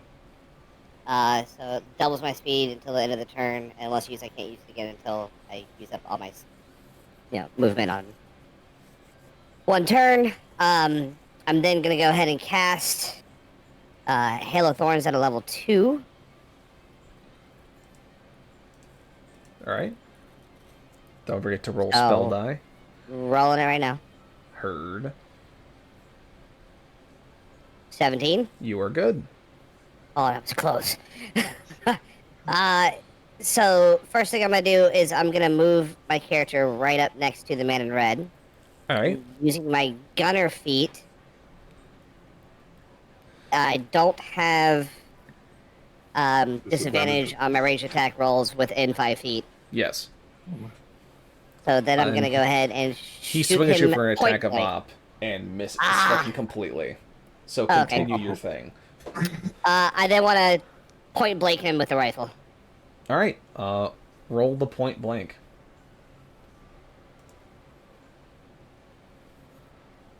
That's fucking terrible. 15. That is unfortunately a miss. Oh no. You see the on one round second. hit his armor, and the armor just soaks it. You should have 2 attacks. Yeah, I was reading Hordebreaker. I didn't know if it could be within 5 feet of me as well or not, but yeah. So we'll go ahead and point blank him again. I suppose. Do it. It sounds like a good plan to me. If at first you don't succeed. 29. So on the second shot, as you quickly reload your bolt and duck underneath his great sword, that swings past your head, you fire again, and you land a solid hit into the chest plate. Sweet. Can I talk shit before the shot? I want to talk shit before the shot. I mean, you got 6 seconds to talk shit. Okay. I scared you at 900 feet. What do you think I'm going to do within 5? And I'm going to roll my dabblage. Dabblage. All of the dabblage. All the 19 on the hit. And additional 6 on the Hail of Thorns. So, Creed, I'm going to need you to make me a deck save. Because he's within 5 I feet. had a sneaking suspicion this was gonna come up. Yes. How much damage do I take? 6. I got a 5. So... Oh no. You take Alright, 6 dabblage. Wait, isn't that what you got for initiative too? Yes. I got You got a 4. 4. He got I got Oh, 4 for the okay. initiative. It's the same result, no. but different roll. So when I got pulled over, I just told the cop, I just pulled over, didn't even wait for him to turn his lights on. I know. Just give me the damage. Just write the citation, I'll sign it. Just give me the thing. Alright. Too bad it's not a Constitution saving throw. Sorry, I'm just looking at other stuff because things took a little bit of a turn. Sorry. Yeah, you're good. So I think that's all you got. So we're gonna go to. I'm Do you gonna wanna move scooch? actually. Want to scooch? Yeah. So I'm gonna Give go me a ahead scooch. and just move back where I was back. I Very have good. a question quickly. Okay. So I was. I was just reading my Trident warning, and Uh-huh. it says I have an advantage on initiative rolls. Yes. So that means you Okay. would roll another die, and I'll put you at the higher initiative. If you roll Okay, higher. I haven't been doing that. I've been rolling once. Well, If you do another click roll your then. initiative on your sheet, it should just do it like advantage for you. Does it Nope, I clicked it factor once it and in it for gave me a weapon? 6. All right, then. All right, so you went up to a 6. You move up 1 slot. I didn't And move then very just far.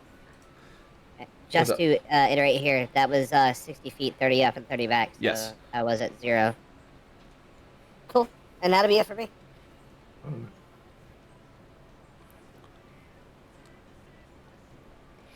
And Nameless, for your consideration, your ability has it so that you have to use up your movement on the following turn. If I remember Really? correctly.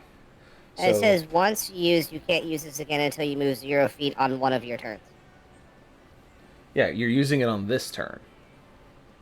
which is Which one of means my next turns. time you have to not move and then you can use it, right? No, it's that he can only move Or- 30 feet and he has to move to 0 for his next turn, and Oh. then it gets to pop the following turn. Oh, Basically, it's the only way they could make it so you couldn't pop it constantly, so you have that limitation of it. Essentially, it's every other turn you get to do your, like, crazy dash action.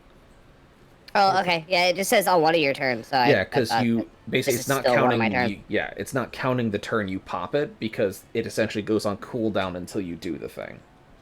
Got it. Yeah. Totally doesn't say any of that shit. Just I- FYI. I know D&D mechanics are very vague. That's why I'm here Yeah. to explain Okay, those cool. mechanics. indeed. Yes. I just Why- wanted to express why I'm not a fucking idiot. That's all. Yeah, no, you're not an idiot. You're not an idiot at all. Like, you were assuming, which is fine, because you're reading it as written. But as written, it's confusing and vague, and therefore I must clarify. Fucking reminds me of Yu-Gi-Oh. Yeah. Oh, 100% my Yeah. guy. Alright, Nez, what you got? All right. I am going to walk on into the room, You can tap and I'm on gonna clap my hands together and be like, all right, it's time for my toys to come back out. And I am Oh going my. to bust out Lucifer. I love it. That's I love that that's the name you gave it. name.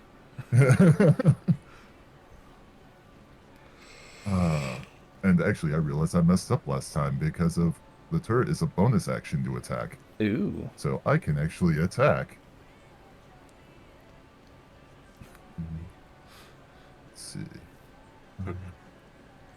Chris would appreciate it if you angled it a little bit further. You know. I'm like, where is the angle? So the best way, if you want to angle it off your turret, is you basically just, if you let go of it, Oh, I was twisting it. it only twists in increments of 15.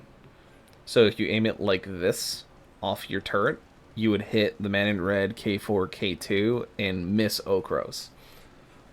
Can you That's exactly change how I was the trying to outside turn of the different icons? Or the different thingies? No, I can only put overlays on them. Oh, so you couldn't do like a pointed rim? No, I can't do like Oh. a fancy rim. Not Oh. in this variant, because those colored rims were for these overlays. Okay. But now that they have I was- the actual overlay buttons, it's Sorry. Wilhelm. Why did you just want to like identify them, or?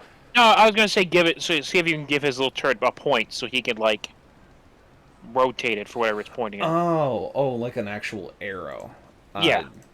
Yeah, it's unfortunately not a thing that we can do in here. It's easier to do with like minis than it is on digital because there's not like an angle. Imagination. Anyway, It is a DC 14. DC 14, oh, Wonder Bar. Alright, K2 passes. Man in red does not. K4 does not. And let's see the damage. Dabblage, go! Be a 9. Alright, 9 against the man in red. That would be... Brain. Brain, give me numbers. Thank you, Brain. Brain was like, you don't know numbers right now. I'm like, but Brain, I need Was it a numbers. Well, seeing that What I do run without multiple numbers? games, I need to be able to know numbers.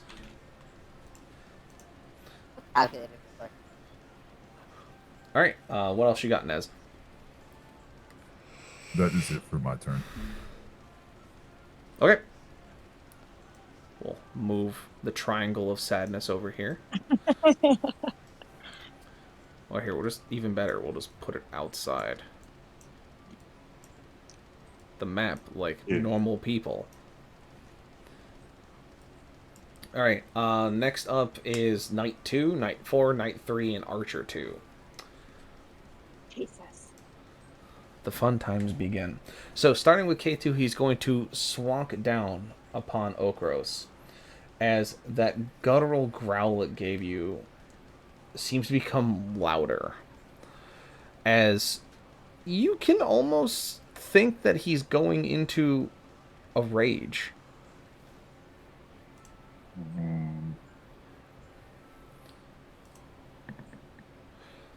So his first one misses. His second swing hits. Because it was a 20 on the attack. A dirty 20. Oh, yeah, that hits. So you will take 20 slashing damage. Oh, Because you're in rage, it's halved. So you'll only be taking 10. Sorry, go down that 10. There we go. Alright. Alright, and then Knight 4, who's been getting super swanked by all this nonsense fire that's been going around him, is going to approach Nez and his turret. Since the turret is blocking him from attacking Nez, he's going to smack down upon the turret with 2 22s. Ooh. Ooh. That hits because its AC is 18. And it deals 36 damage. Oh no. No. Right, and that is what Knight 4 does. Next one up is Knight 3, who is going to simply approach Okros. Okros should get an attack of Op, if you'd be so kind to roll that. Gladly. Alright, plus the... That's... Okay, so... right, I get the bonus from Raging. And Yes. so that is a total of... If my brain could please math, 9 plus 8... 17. So that does not hit the Knight. But the Knight hits you with a 15 and a 23. The 15 misses, actually. Thank you. Okay. So, he hits you with the 23, so you will take an additional 2, 3, 4, Wampus 20 slashing, but you'll take 10 because you're raging. Alright, there we go. And then next That was up recorded. is the Archer. The Archer, with its magnificent longbow of longbowing, is going to see Yuri sitting in the back. Is going to fire 2 shots at Mr. Yuri. Duh. No. First one is a 22. Yeah, you Second one is a crit. Oh, you can. Oh no. Suck my. Hang on, I think I might have something for that. Hang on. Do you have adamantine on? Because you're naked.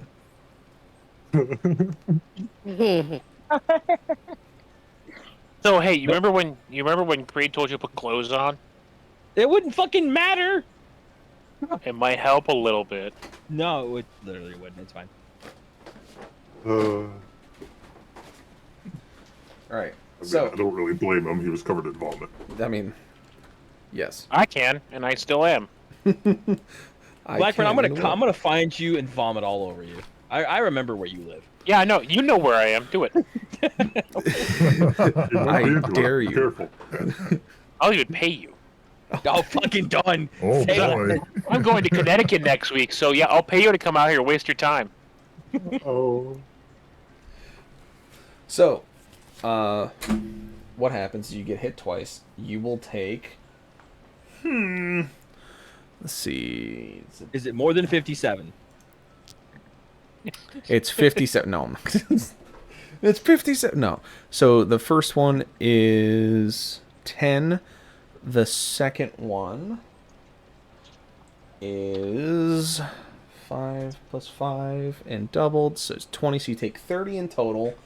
And because it made 2 attack rolls or dabblage with the ranged weapon, it goes to run its special ability, which it gets to roll an additional d10 after it. So you'll be taking additional 10. So you'll be taking 40 piercing. Bruh. Ooh. Ooh. Hello, Mermaid Magic. Thank you. I like the map. It was very cool to make. Wait a minute. No, because that wouldn't be the same. I mean, that's just extra AC. I was say it doesn't affect his saving though. So apparently, I can give people +2, but that wouldn't help him because he's just getting shot. So No. it's a thought that counts if that helps. It would stop the first one from hitting, but it wouldn't stop the second one. So because he landed his critical, what he has, I'm gonna put the it's Archer Dose, not Archer 1, Archer Dose.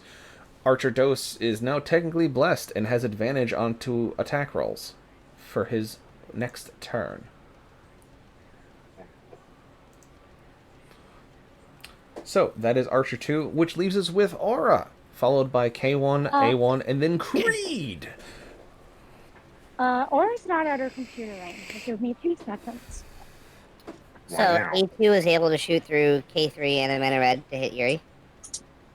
Yeah, they rolled with higher AC changes.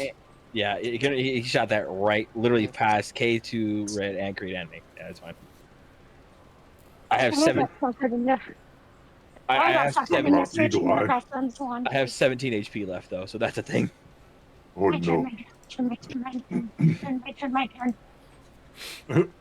While we're waiting for her, I have a question. Are these guys like living beings? I mean, you can't really tell. You can't see through their armor. Their armor is made of armor.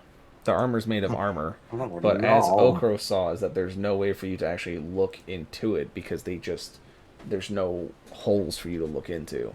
Yeah, their armor is made of armor. Yeah, their armor's made of armor, so you can assume as much as you want. But you know what they say about assuming. It gets you hit with a critical. Alright, I'll stop. I'm gonna kill my best friend here right away. Generally, you don't want to admit to potential murder when you're being recorded. Just, I'm not a lawyer, but... Hypothetically, in Roblox, you would do it. But it's not good. She has me running up and down stairs for her laundry. Just have her do her own laundry. Yeah. Yeah. Fact check true. Fact check. I'm back. Okay. It is your turn there, Jenna. Dun dun. Josh, when you go back downstairs, keep her dryer sheets in the dryer. I'm not going back down there. Dun dun dun dun dun. Dun dun dun dun dun. Dun dun dun dun dun. Okay. Hold on, let me catch my breath. What? Okay. Dun dun dun dun dun dun First, dun dun dun. Can I roll intelligence to see if I can figure out what that sigil is? You don't see You it. don't see it. That was there for Rexus to know what it looks Okay. like. It's in Rexus's Okay. brain. Okay. Let me do some math. If I move and my math doesn't match, can I move again? Yes, you use your entire You can movement also for use your the team. measure. Like Roll. for your turn, you can use up to your whatever walking speed is.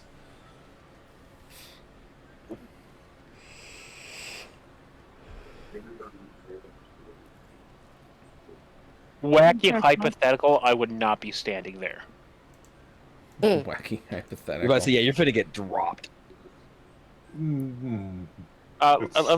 me, I need to check a number real quick. Hang on. Are you trying to cast a circle around you, Jenna, or what? No, I'm trying to cast a spell.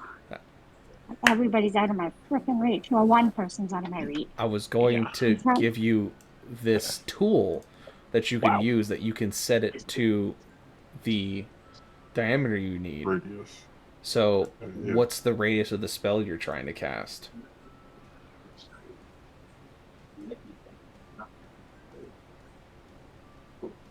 How do I tell how big and how small it is?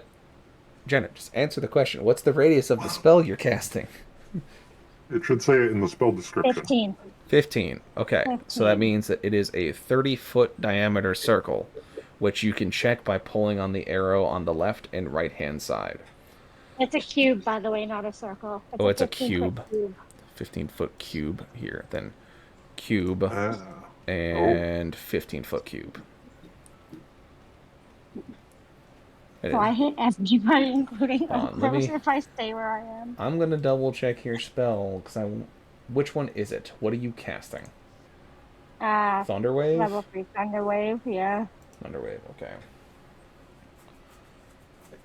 Each creature in a 15-foot creature originating from you makes a constitution. Alright, so this is an actual, because it's a cube, it's an actual 15-foot cube. Now, here comes the fun part with Thunderwave. It's originating from you, so it doesn't have to be centered around you. You can, as long as the cube makes contact with your token, you can cast it in that area. Does that make sense? Yeah, and also, who's super damaged? Before I do Thunderwave, who is super damaged? Yuri. The person you left behind. Yuri is super damaged. Yeah, I have. No. I have I have 17 to HP. It's so if you're going to be casting a different spell, unless it is ranged, you wouldn't be able to do your movement and then cast another spell. Yeah, that's fine. I'll go back to hand-to-hand combat if I can't double right. spell.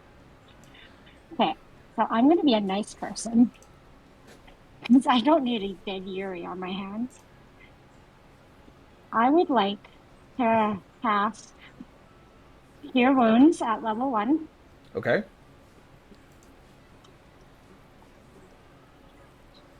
So you do it, and then... Okay. So you do it. I need you to roll me your spell die to make sure you don't explode. Okay, give me a second. Let me get back to owlbear because I've been using the owlbear dice for this. 15. All right, you don't explode, and you heal Yuri for... Roll a d8 plus 3, please. D8 plus 3. 4. 4. Yuri, you go to 11 hit points. Yeah. No, I have 17. I just gotta go up by 4. To 21. I thought you were at 7. No, 17. Oh, 17. Okay, you're not as dead as I thought you were. Okay, I was very confused how you went from 57 to 7. I didn't hit you for 50, but okay. I was. You're welcome. The math was weird somewhere. I tried real hard. Okay. You did it. And then where am I? You're right next. You are next to Yuri. I see this. I have K4 on Man in Red, but Creed's in the frickin' way. Okay. Yes. I guess. Creed is in the way. Creed, you have protection, or you have the protection fighting style, right?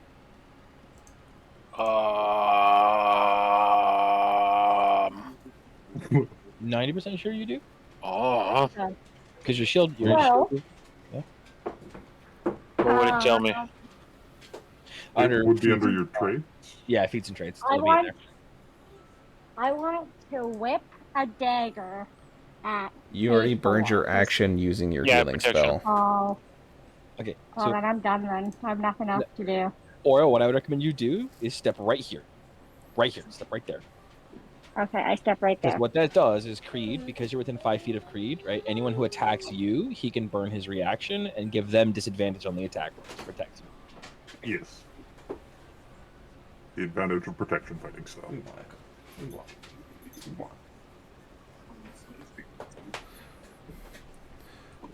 Alright, so... Okay, well, my turn's done.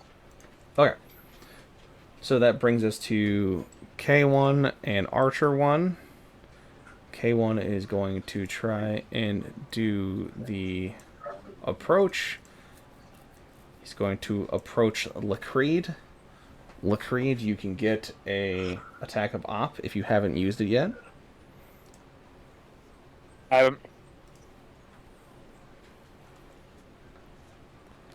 thinking. Yeah, you said you hadn't.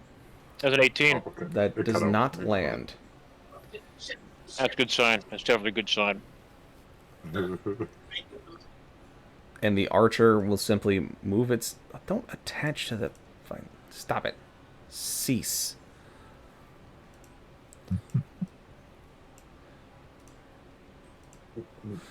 So Archer 1 will move down here and will basically prepare, since it doesn't have a clear shot on anyone in particular. And that brings us to Creed. I assume we're like, me and him are sword to sword. Yes. Am I able to push him? You can try. Give me athletics. Alright, I got +6 to this. So, Yes. how does a nat 20 +6 count? So, unless he also rolls a natural 20. So, no, he doesn't roll a natural 20. His result is still lower than yours. So, you would push him 5 feet back. Alright. Well, I'm going to go ahead and do that. Bunketh. Right. He has been moved So- 5 feet back. Alright. Well, I'm, this is actually a question that I haven't thought to ask before. Uh-huh. So, when I cast a fear spell, Yes. it does say it has a radius. It says the range / area is self and 30 feet. Now, I am casting a creature's worst fear. Am I casting a spell against them, or am I casting the spell and they see it? So, essentially, the way it works is that you're casting it off of yourself in a 30-foot radius, and then the creatures will see you become their worst fear. So, you won't see it, and no one else will see it, but they'll see it, if that makes sense. Well, you're all about to have a horrible fucking time, and for that, I am truly sorry. Oh, we're gonna go ahead and do that good old fear. So, before you do, I need you to roll me perception. Roll perception. Because if you remember, your sword changed. I got a 16. So you look down at the hilt where the dots used to be. They are now a singular dot instead of 4. And of course, as you saw before, your blade is no longer the normal color of the Crucible of Sin. It is now a bright platinum blade with shining blue edges and gilded hilt and pommel. Do you still wish to cast the spell out of the sword? No. Okay. In that case, I would like to just try and hit him with the sword then. Alright. You can roll the hit. Alright. Roll to hit. No, that's 12. I'd like to try again, though, because I got 2 attacks. You can. That's a 14, too, so no. Nothing happens. You The dice swing is a twice, screw. and it blocks. He blocks both of your attacks as you two are still at edges. You still have a bonus action if you would wish to burn it. I can't think of anything that's worthwhile, especially point blank. Okay. So at that point, So- it swaps us back to Yuri, then Okros. Okay, before we restart the round, I gotta go. Okay. Alright. Okay, so Aura's Okay, out, bye-bye. Aura's falling back onto the snow sled. Okay. Alright. Have Be fun, guys. safe. Bye. Bye. Bye. All right. So, Yuri, then Okros. Grim, I'm gonna do some vampire shit. Okay. I have some num nums. Step. Yeah. Actually, yes. Actually, nom noms. I'm biting. I'm gonna bite the man in red. All right, you get hit with the dirty 20 from K3. How? Does he have Attack of Sentinel? opportunity. You're literally Does he coming have- into his combat range. No, you only get hit with attack of opportunity when you leave their combat range. No, when you when I enter go and into they're it in and then combat. leave it. I've never seen attack of opportunity you get hit with when you come into it. You get hit by attacks of op when you end your movement in the combat sphere of another enemy that is currently in a combat engagement and they have an available reaction, or you get hit by attack of op when you disengage from a target without using the disengage action, move outside their combat range. I literally never heard that. Okay, well then fuck my plan entirely. Question, Yes. and this is also a D&D question. Yes. Can you move during a reaction? What do you mean move during a reaction? Yuri's coming up behind me, Yes. or coming up behind Creed. He wants to get past Creed and bite this dude. No, because I'll just You take an attack do- of opportunity from closing. He Fair so enough, so again, this is how I run the game since you guys have been in my campaigns. You just talked about something Creed has as a feature. No, so this is more. Protection. He's going to do his stupid thing, whatever. But this is just overall D&D question. Can you move during a reaction? Not if it's your turn or you have a reaction ability that lets you move. Okay. But what I'm alright. getting at here is that you haven't burned your reaction. You have Protector. Yuri would tend to be coming into your sphere of protection and have So an I attack could- going against them, so you could impose disadvantage on that knight who's trying to swing Yeah. at him coming into I'll combat. do that then. Sorry. That's Yeah, called curious. synergy. So at that point, I'll roll again, and he rolls low, and he would miss you, Yuri. I would like to do, or I'm going to do my bite attack. Okay. Please don't screw this up. Roll I'm to praying bite? to God. Yes, roll to bite. Roll to bite. Because if I succeed the bite attack, it's going to be 1d20 plus 3. Nope. It's a fucking 6. You go to try and do a big chomp, and you realize that they are coated in head to toe in armor with spiky bits off the edges. As you go to try and do your chomp, as he misses his attack and you take your opening, you see a strange sigil on their pauldrons. I thought it was, hang on, real quick. I thought it was K3 who attacked me for the attack of opportunity. Yes. Okay.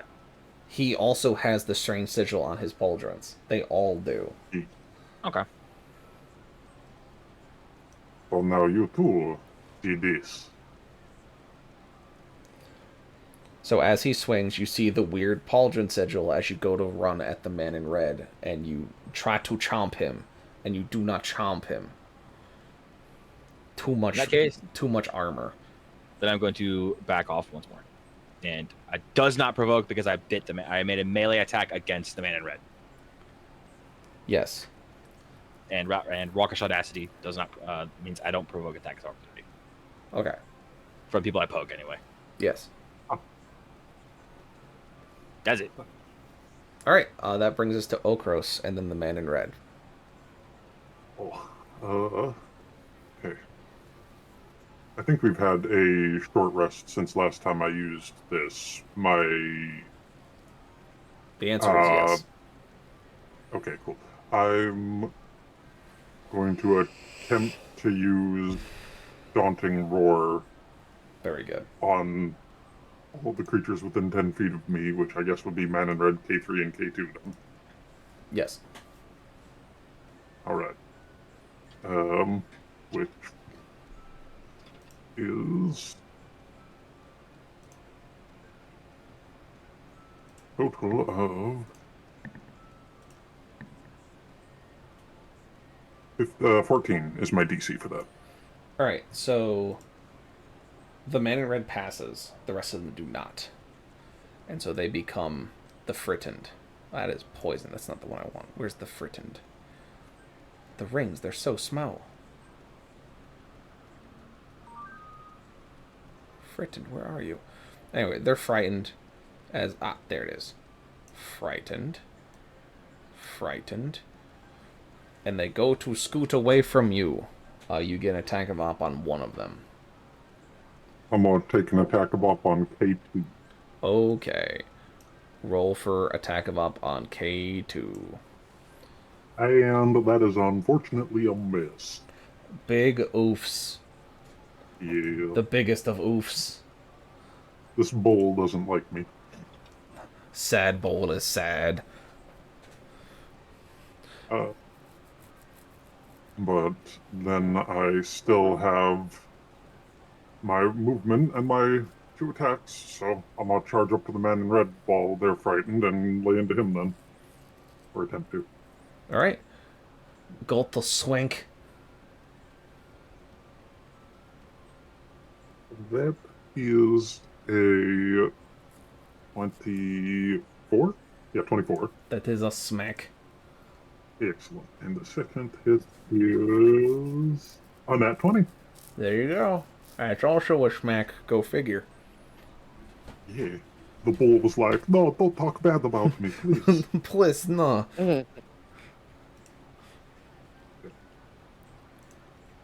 So, first attack is 4 plus 2. First attack is 10 damage. And then the crit is...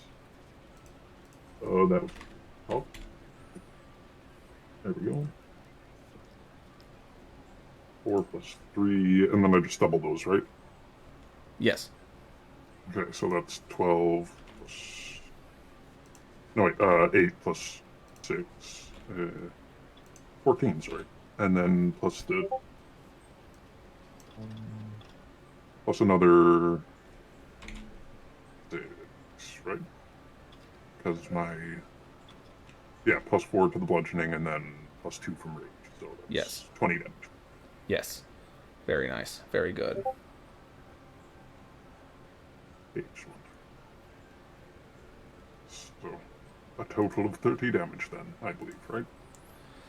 Yes. So that would be the 30. Excellent. Very nice. And that is my turn. Very good. Very good.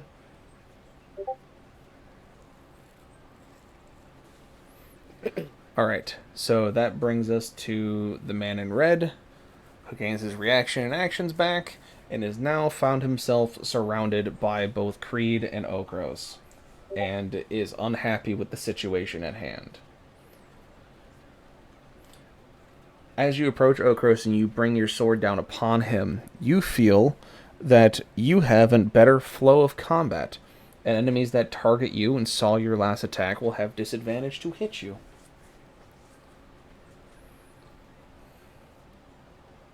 Oh? Because of your critical, that's why. Oh, nice. And so as the man in red, though that you struck him, is still very much focused on Creed, is going to try and strike him down. And misses his first swing, and finally fucking lands his second one with a 26.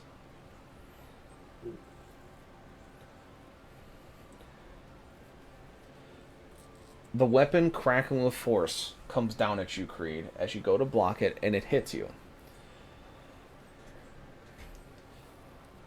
And what's your current hit points? 61. 61. So, what happens is that you see the sword still cracking with energy as he has been trying his hardest, and it has been slamming into armor and shields as you have been going back and forth with him. It comes down at you and deals numbers. Oh man, this shit doing numbers.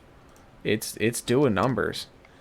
So it's going to first deal 16, followed by 5d10 force.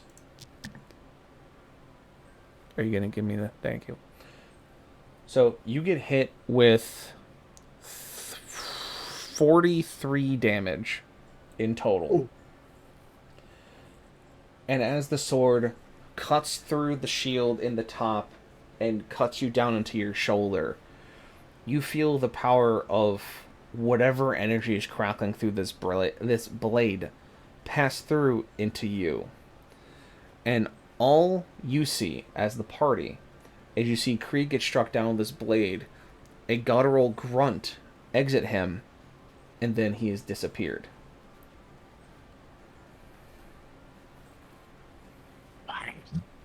Tell me it's not only 13 years. No. It's you find yourself in an in-between. You find yourself banished. No. Don't be making assumptions. He was banished, as the enemy paladin you're fighting used Banishing Smite. So, Creed, you are technically out of existence for the time being, as you find yourself in an in-between. You see the world as fog, unable to hear or see things properly. And you just seem to float. Your injury hurting, but no longer bleeding for the time being. The impact of the strike still causing you to reel in your own mind. And you just try to listen as hard as you can to the sounds of combat of outside of where you are. But this seems different than normal. It's almost as if you're stuck in a place unlike of what you've seen before. This is not like what happened when you were pulled out of the death by Bill, where he pulled you into a step to the side of your reality, so to speak, where you could look in as if standing outside of a shop window. This one, you just seem to be in a land of fog, smoke, and mirrors. But as you float in this ether, you seem to hear something. A voice, if you will, echo through the fog.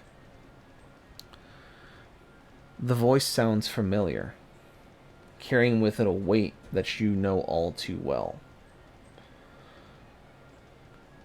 As you listen closer to the echoes bouncing around through the fog, making their way slowly towards you,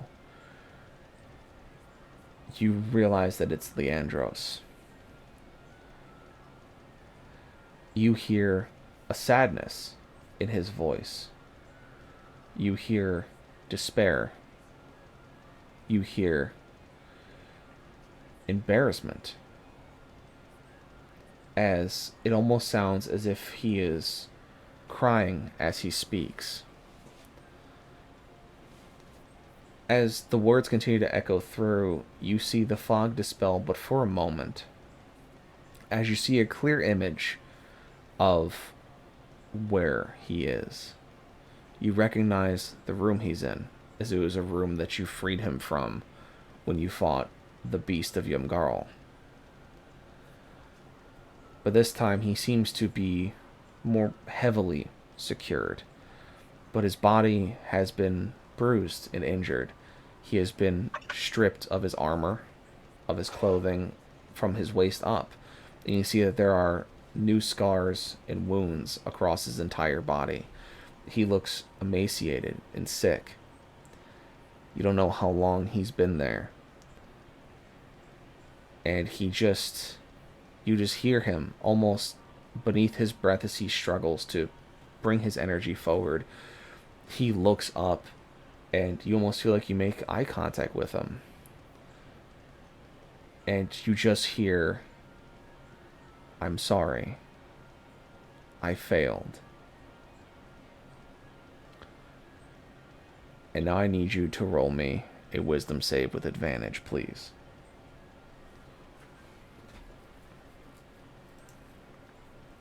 At a 19. As soon as you left, you reappear. For you, it felt like seconds. To the party, it was minutes. Through their actions, they were able to eliminate all but one knight, the man in red, and an archer. The rest found themselves dead and gone through the actions of Nameless, of Nez, of Yuri, of Okros. The man in red stands in the center of the room, bleeding. You can see the blood seeping through the armor and onto the floor. The other knight looks relatively well injured, well seasoned, with rounds from a rifle and weapons used by an artificer. The archer in the back seems not too much better, as he seems to have sustained wounds from other means. And no sooner do you feel like you left this plane, you feel like you need to go back.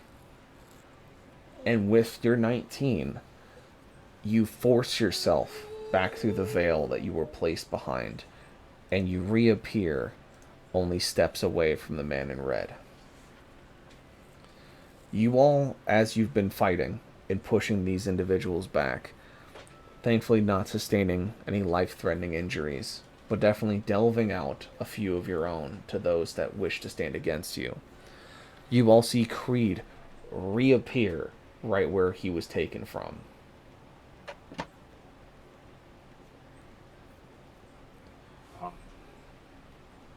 Glad to see you weren't wiped from existence.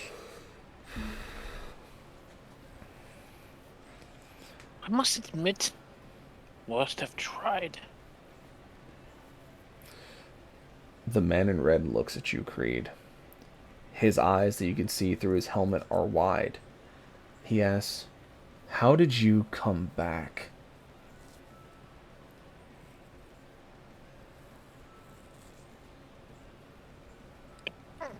And I'd like to imagine Creed's like coughs off some blood. The thing is, I swore an oath to a man, and though you may have hurt me, I kneel for one man, and I don't fucking see him here. But I know where he is. Yuri! Da. Creed will smile. He's all yours! Oh, you got to be a present. I suppose the only question I have to ask is, can you unwrap it? And I would like to attempt to grapple the man in red. I was going to say the same thing. Alright, so who has the better strength between the two of you? Probably the giant fucking cat. I'm asking for numbers. I got 14. I've got 18 strength, so I have a plus 4 modifier. So, Rexus, you would roll the grapple with advantage because Creed is helping you. Okay. So you would both be behind the man in red. Sorry. Nez and Nameless, give me a standard attack roll of your weapon of choice with advantage, please. This is not for the man in red, it's for something else. Athletics check, or is it a... it would be athletics at advantage because Creed is helping, or you're helping Creed. It doesn't matter. Okay. My athletics is a 7, so that is a 22. A 22 that he has to bit, and he does not. He is not grappled.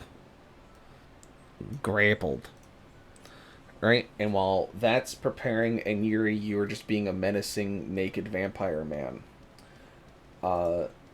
Nameless, good. Nez, wonderful. So, Nameless, you just take the head off Archer 1 without even thinking about it. It's fucking bad. You see an opening as everything kind of unfolds and the tide of battle continues to turn, and you just evaporate him as he looks to try and help the commander, the man in red, by trying to shoot Creed in the back as he has an opening, and you just fire a single shot and you take his head clean off his shoulders. This is how you ranger.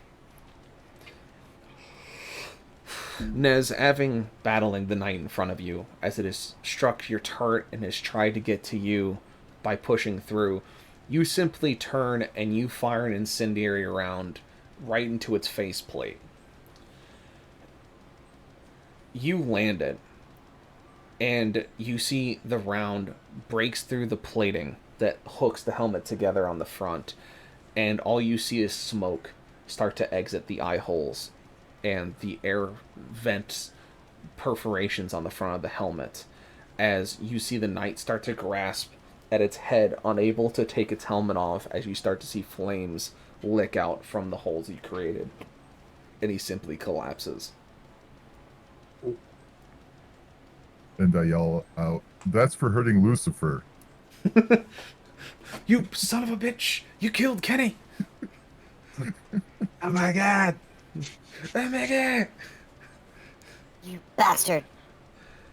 So, Yuri, you find yourself standing in front of the man in red, as he is held tightly by both Okros and Creed. Well, dinner's ready. Do you still need information from the man? Thankfully, he actually revealed it to me.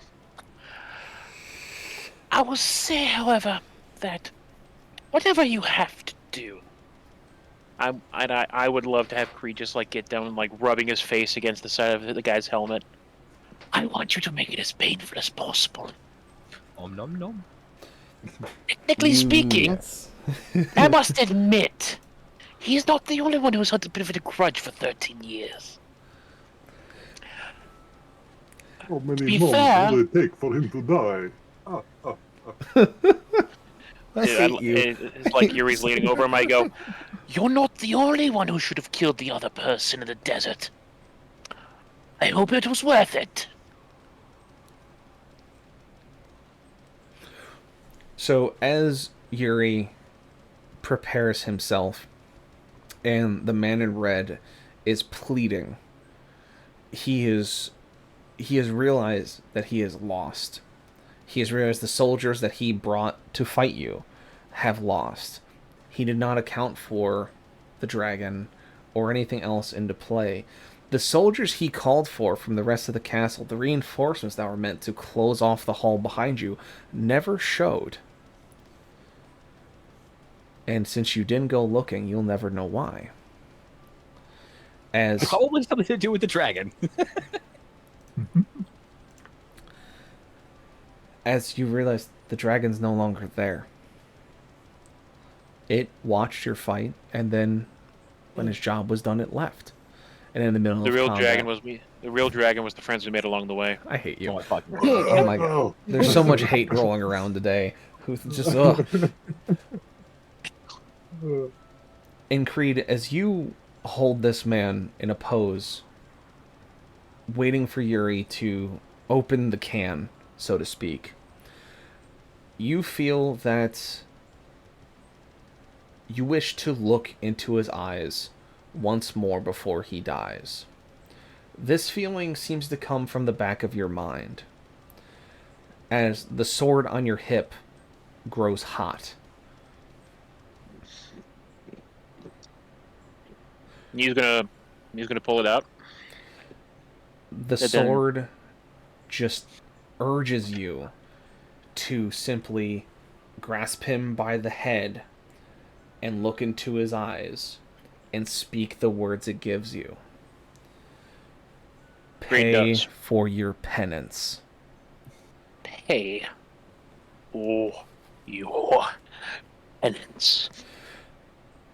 As you hold the man's head tight between your hands, the white light from the sword, the singular dot above the hilt, grows bright white and then dissipates and returns to the dull steel beneath it. As you hold his head and you stare into his eyes as you speak it, his eyes seem to glow the same color of the energy of the blade as he starts to panic. He starts to scream. And through his jabbering as words are escaping his mouth, you realize he is reliving every evil act Oh he my has god, ever done. you fucking. Oh my god. You what the release your hell's the name of that? hands as it's called the penance stare, Douglas. Yeah, from the character. From the character. Ghost Rider. Ghost From Rider. Ghost yeah. Rider. Yeah. Thank you. You Ghost Rider May I disaster. have one final line before he Yes. actually dies? Oh, he'll die at Yuri's hand, but you can have your line. I am a consequence of your actions. I suppose you could say I'm a monument to all your sin. Yuri, Wonderful. Before drain I, him.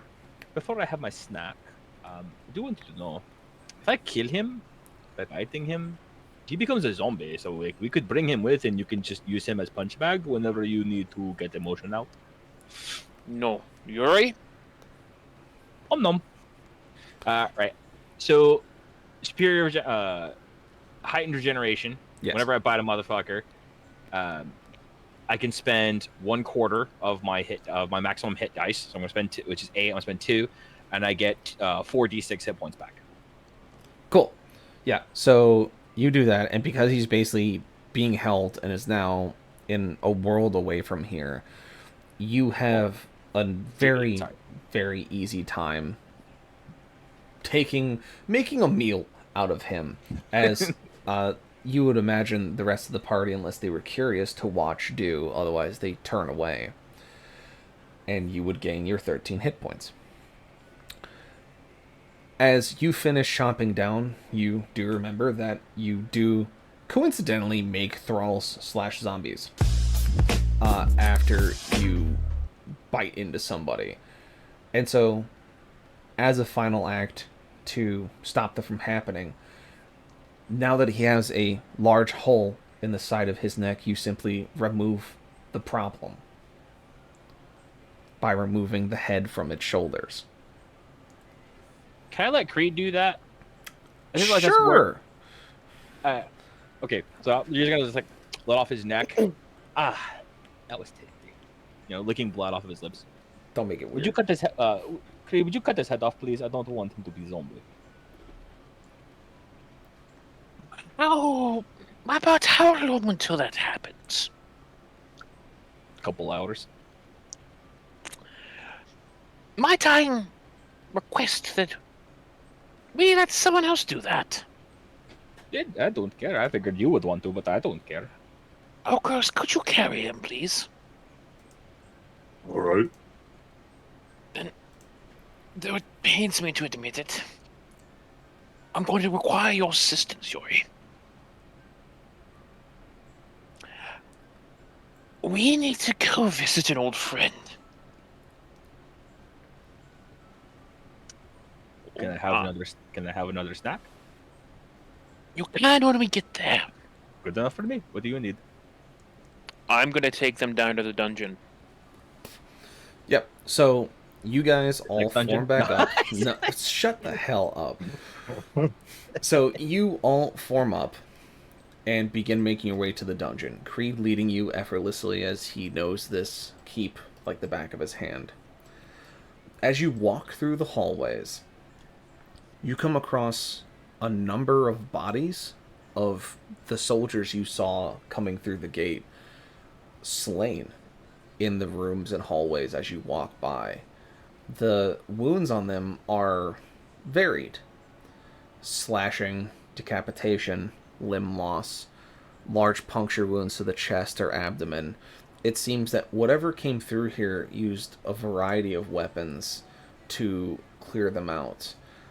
And it seemed that they were all simply struck, thrown against the wall, and moved on.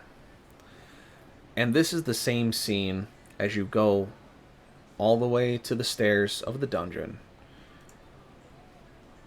which is simply down this hallway and then into the stairs on the back end, if it will let me do that. Wonderful. Holy shit! I don't know why my frame rate just tanked. Yes. Because I DDoSed you with my map. You're welcome. Oh no. Map is terrible. I hate you. I like the map. My feelings. So you go down to the dungeons, and you all follow Creed. Okros, you are carrying the man in red as he is still gibbering and jabbering through an open hole in his neck as he's going through his own emotions and the blood being significantly drained from his body. You all go down to the dungeon and you follow a very specific hallway. You come down a couple of sets of stairs to an iron gate that's left open. You make a right and then a left across cells upon cells that are lined up next to each other that are empty for the most part, until you come across one cell in the center. It seems to be larger, with large iron door with a lever locking mechanism on the outside, a sliding window at the top, and a sliding window at the bottom to allow trays of food to be passed through to the prisoner without having to open the door. Creed stops in front of this door in particular. It is the only one on this block of the wall.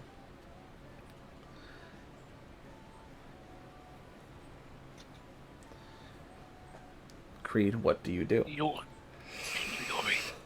And he'll kind of sit a little bit more upright. He'll set his shield down. He will draw his sword. In its sheath, he'll remove the sword in the sheath. I'm going to ask for a moment inside, and then you can follow after when I'm done. He will need help getting up, but he is to be given the final blow. Feel free to top off while I'm inside. And Creed's going to open the door. You swing the door open with a screech and a creak. The light inside the room is dim, but you can see clearly due to your eyes. The rest of you see quickly into the room as it is opened, and you see along the back wall a large Goliath chained up to the wall. Wounds across his body, the clothing missing from his waist upward as blood and bruises scatter his skin. You see armor and clothing to the sides of the cell as he is chained up with his arms above his shoulders. His head is drooped, as you can see that there, for a moment, are tears falling down his face. As the door opens and Creed enters, his head rises, the tears still wet on his face, as if he saw something that he wished wasn't true. And he looks up with eyes with deep dark circles beneath him, his body emaciated and nothing to what it once was, or what you once knew him. Those of you outside who have not met this man in person would recognize at least the armor that is strewn across the floor, is that this must be War Master Leandros. And as you step in, Creed, his eyes turn up to you, his head raising ever weakly to make eye contact with you, that even while chained in this position is still a presence of a soldier. Creed is going to take 2 or 3 steps, and he's going to stumble and fall to his knees, like cushioning his blows, cushioning the fall with his hands. Mm-hmm. And because he is fucked up right now. Mm-hmm. He's not in single digits, but he's doing horrible. And he's going to like try to get himself back up, and he's just going to kind of like crawl across the floor. So the scene that comes to mind is near the end of The Last Samurai with Tom Cruise, Mm-hmm. where he's presenting the sword to the Emperor. But in this case, it's his own, and he says, "Watch Commander Creed. Following orders from long ago, I was told to return. It took me a while, It took me a while, my war master, but I've come home. I'm I'm sorry it took so long, and I know it's been a long time. But I and he's gonna reach his hands out, or reach one of his hands out, and he is going to dump his entire pool of lay on hands into Leandros. Let let me get you out of this room one more time. I'm far from well, but I have a gift for you. Please take it. And he is just going to dump all 45 hit points into Leandros. Very good. And slide his sword and sheath across the floor towards him with the other. As Leandros makes eye contact with you, you see a smile start to crack across his face, as if it's not something he has done in quite some time. His eyes dreary, with heavy bags underneath them from lack of sleep or what otherwise has been done to him. He looks at you and goes, I'm just glad you're home. I don't know what I thought after the spire exploded. After the massacre at High Charity. After the loss of so many soldiers. After Bracken having to take over to make sure that we didn't lose any more. And your disappearance. I feared the worst. I feared that I had lost not just a watch commander, but a son, as someone who has saved my life now 3 times. As you hear a slight chuckle, followed by a deep cough. I am just glad to see you alive. I don't care how long it's been. You came back. And just like you did the first time, you came back and you found me. That is enough of a gift from one that I declared my commanders.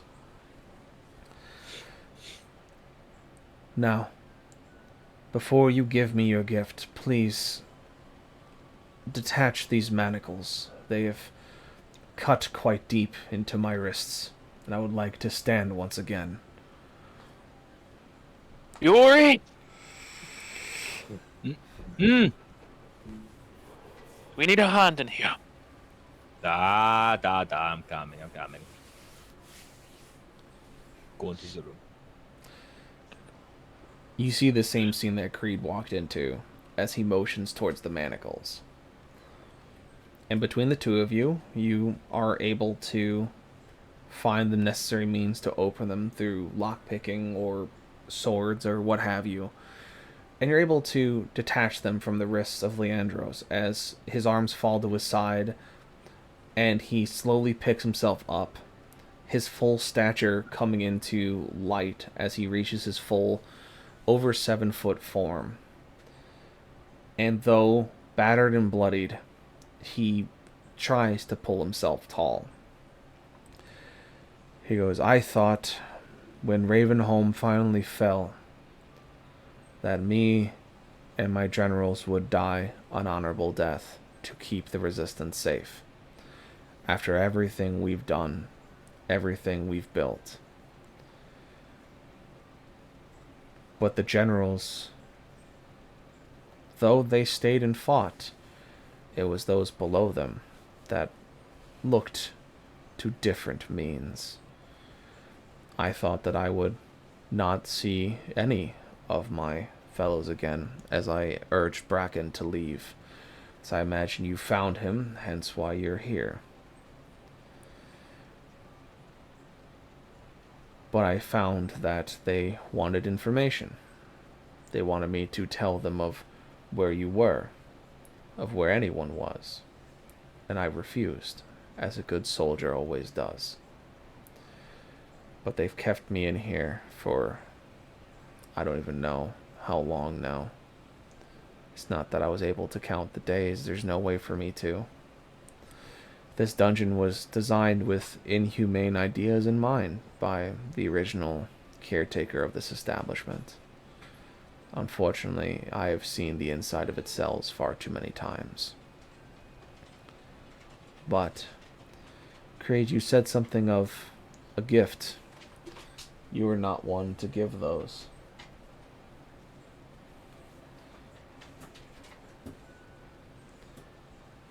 Of course, we'll walk up and present the man in red.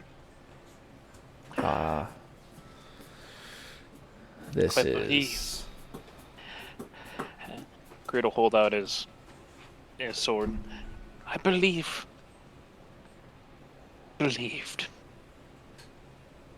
You deserved it. Another smile comes across his face, and he takes the sword as he sees the man in red. He holds him by the face and brings up so he can see. And he goes, I don't know if you can hear me. I don't know if what they've done to you has harmed that empty skull you called a thought. But I want you to know you didn't break me. You didn't break Creed. And you haven't broke us. To those that may be listening through his ears, I still live. As he steps back, draws the blade in a single swift motion that is but a flash in the dim light, the man in red lays dead at your feet, for good. Leandros hands the sword back to Creed, staggering a bit as he continues standing on his own two legs, looks to all of you and goes, I don't know what debt I will owe you, one that I will inevitably not be able to repay, as it seems. But I don't know how exactly you got here, but if you would be so kind, let's leave Ravenholm behind for the last time. Let's all go home.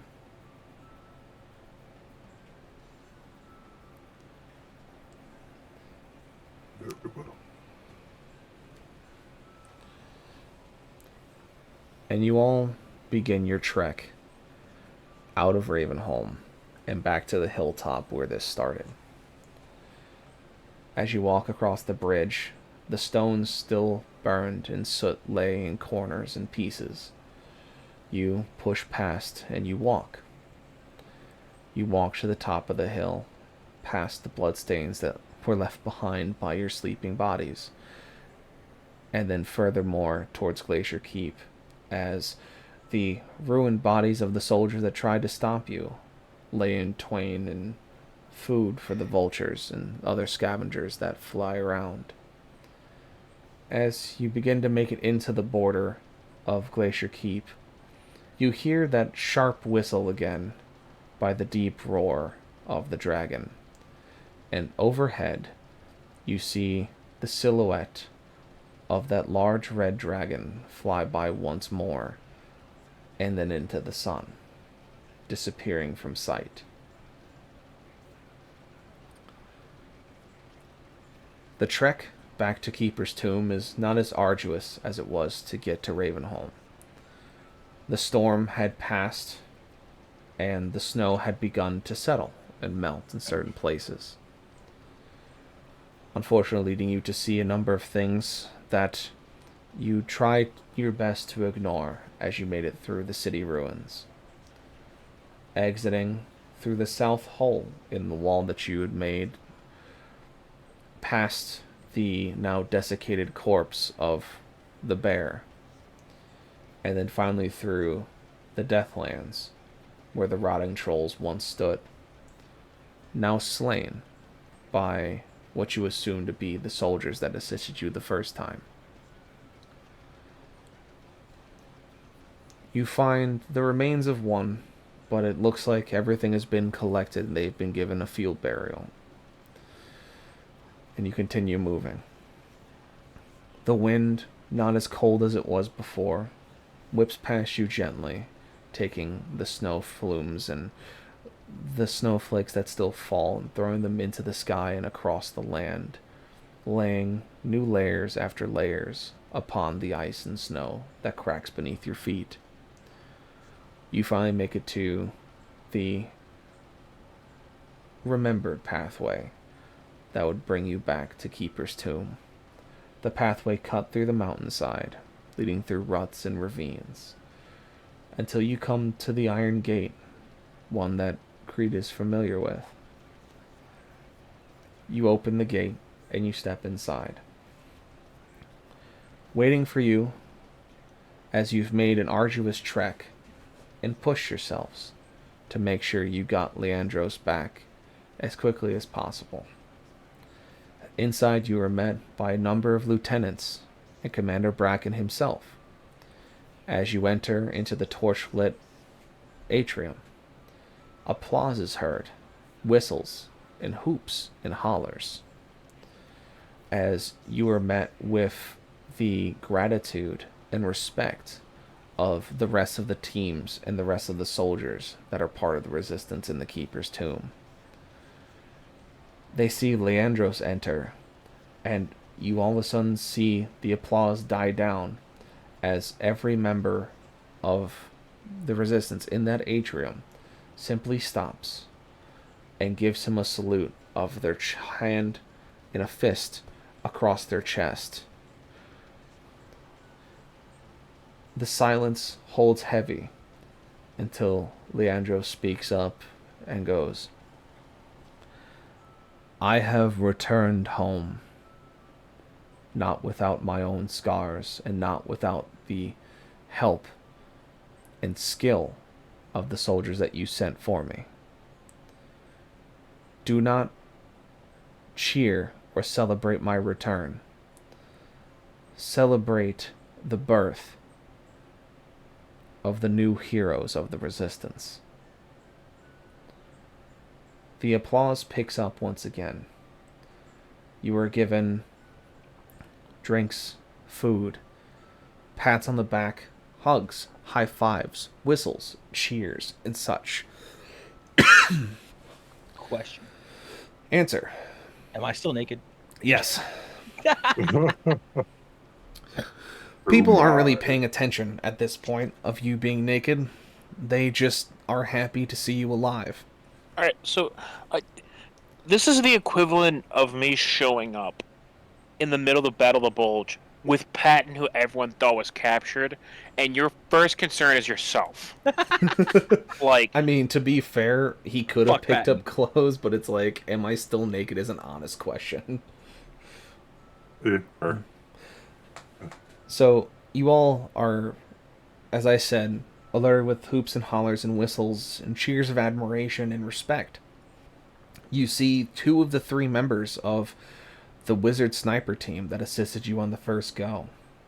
One of them carries 2 rifles instead of 1, 2 tomes instead of 1, and underneath their cloaked heads they simply bow their heads to you for a moment as a sign of respect. I return the gesture. You see another individual that seems to be in hunter garb that does the same, and don't recognize them.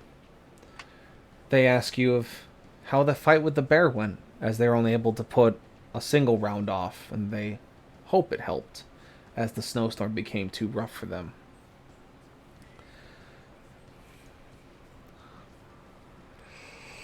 Ah, so you were the one who gave us the element of, well, not quite being surprised by it.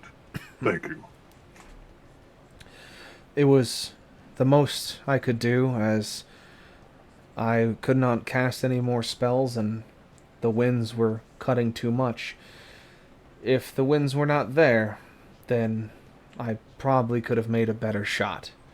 And as they pull their hood down, you see that they are a tabby, small tabaxi. I meant no disrespect. I understood the storm was still coming. It just No would have offense. been worse. No offense taking, Okros. It is an opportunity that I could not pass up. Another trophy, if you will. And I see that you have one of our fellow sharpshooters with you. Nameless, it is a pleasure to see you, as always, in the field. Knew that shot could only come from one of us. We short ones have to stick together, us ratlings.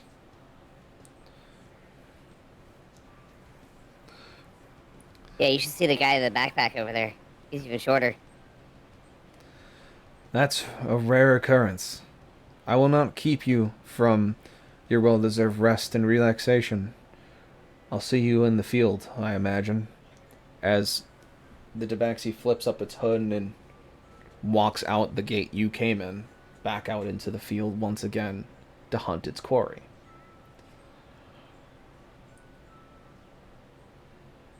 Once Leandros is brought in, his armor given and clothing given to those to repair it, he simply turns to all of you as the soldiers begin to feast and make merry that their commander is now home, and so is their war master.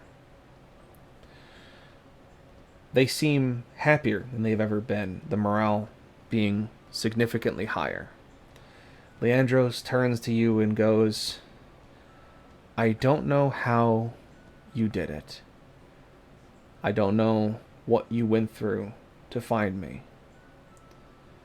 All I can say is that I'm just happy to see you all alive. And Creed, he just comes up to you and embraces you and just picks you up off the ground. And he goes, I thought I had lost you, my son, but you're here. And now, the real fight begins. I hope you are ready to finish it this time. Of course, father. Then why such serious faces? It's time to make merry and eat and drink while we can, to celebrate the deaths of great soldiers, to celebrate the lives of those that still serve. Go! Celebrate. For tomorrow, we will fight once again. And he ushers you all away as he turns to go to the infirmary and the armorer. You're all left to your own devices, and you drink and make merry. You find spots to sit or rest. You simply go back to your bunks and sleep. Your actions are your own. Okros, being a chef, is going to start budging in and helping with the feast, making sure the food's prepared to his standards. Very good.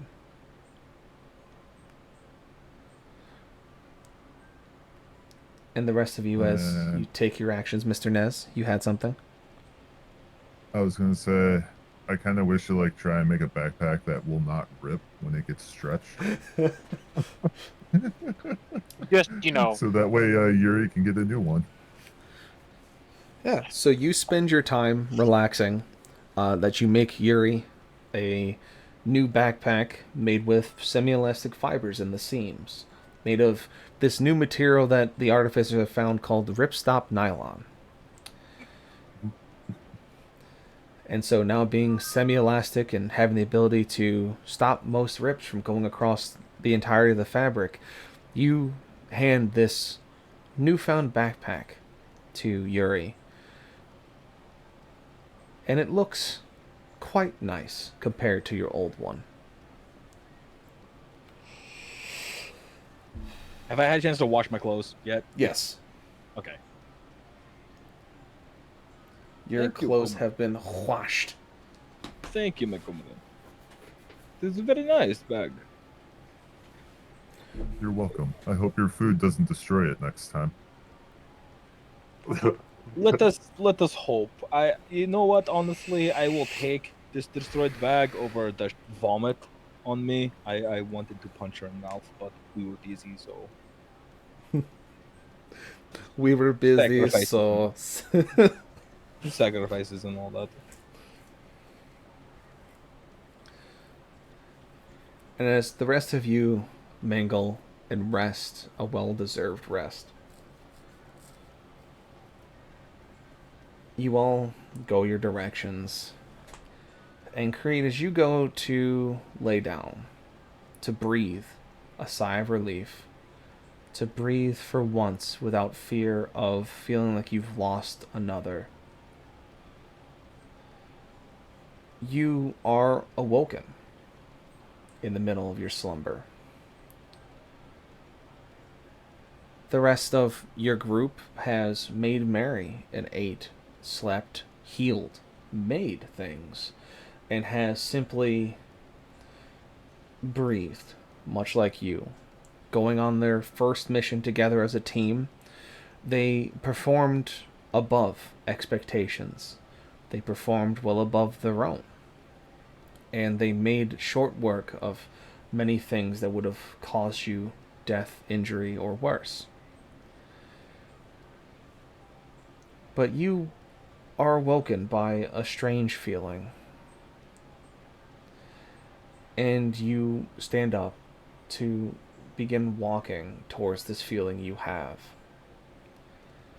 As you walk down the halls, they are lit with torches with crowns on them to dim their light and focus the light downward, so those that walk the halls do not have their eyesight strained and can remain, or to have the ability to remain somewhat vigilant in the dark corners of the hallways of the tomb. You walk the strange paths towards the feeling, and as you get close towards the cradle, the atrium that was shown to you when you first arrived that held that large stone that laid simply on its side, surrounded by columns, you could see a dim orange light emanating out of the entrance. A humming filling your ears, not of harsh notes, but of deep, guttural humming. You continue feeling like you're being pulled towards the entrance.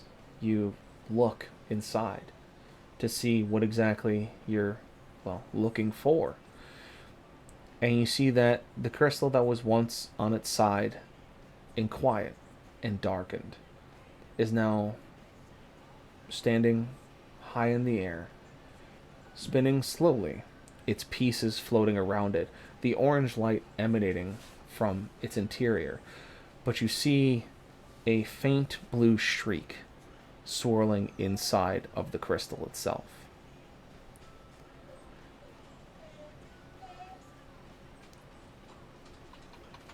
As you stand watching the crystal, your eyes still adjusting from the sleep you were in, you look at it to try and understand, and nothing truly comes to mind. You've never seen anything like this before. It's odd, alien. As you stand there staring at it, you feel a strange pull, almost as if your mind wishes to go elsewhere. As you stare into the swirling pattern in the crystal, you start to see a vision. A vision of what you hope to be is not things that have yet to happen. You see Zeus and the Prophet of Truth, now resurrected and stronger than he was before, standing in the spire you thought destroyed that now stands as a beacon against the horizon. You see them speaking as almost you pass by them like a fly on a wall. You hear whispers, unsure of their meaning or what is being said. You see them working on designs, almost trying to create a soldier. Your vision flashes to another point. You see an angry man with golden hair and blackened armor standing at a table with maps, small statues, which you imagine representing military presence in certain areas. Being told as a piece is lifted up and given to him, you see anger flash across his face as he throws the piece against the wall, as you believe him to curse what has happened. You fade out and flash back in to a familiar figure sitting in a reliquary in the bottom of a cathedral in a town that you have not visited in quite some time. He simply sits, going over his artifacts, still in his priest robes. He turns to look, almost as if he notices you're there, and you just see a smile come across his face as you see the words mouthed by this man, "Welcome home, Creed." The vision fades out and fades back in for the last time as you're brought into a dark room in a large chamber under a tower you have not seen in quite some time. A blackened throne and a broken statue sit behind it. A open box sits on its lap. Stones surround the throne. An old man sits on the throne with the box in his lap. The vision seems to pan in and zoom on the man's face as you recognize who it is. It's Max. An old friend, a guardian. The camera zooms in ever more, getting closer, as you start to see the same green smoke that came out of the monster you fought today, the traitor, the butcher, the sadist, seem to flow from somewhere and find their way into this old man.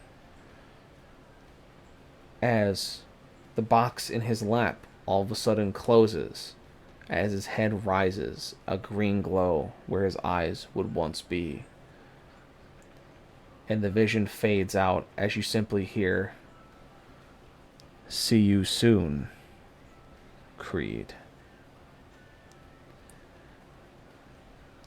And as the vision comes back, you find yourself standing in front of the cradle, the crystal now dormant and on its side.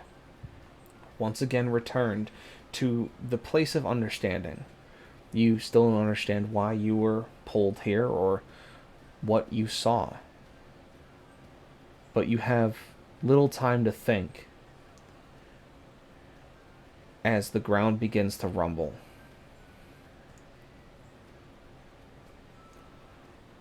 And you see Commander Bracken and Leandros come running down the hall. You, being Creed, would know this is easily 2-3 in the morning. Bells are being rung.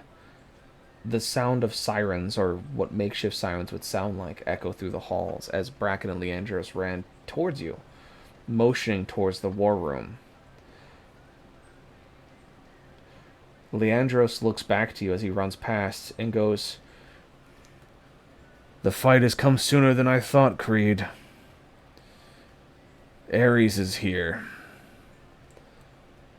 And as he runs past you and into the war room, the door closing behind him, you find yourself alone in the hallway once more. As the ground continues to rumble, as soldiers begin to wake up and scramble, you find yourself as a statue in a sea of ants, as they all run around you. The rest of your team eventually waking up and finding you in front of the cradle. You still stuck to your spot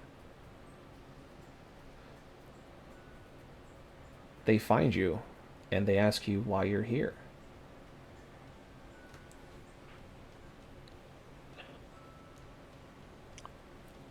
I'm here to be reminded, no matter what you do, the cycle will always come again.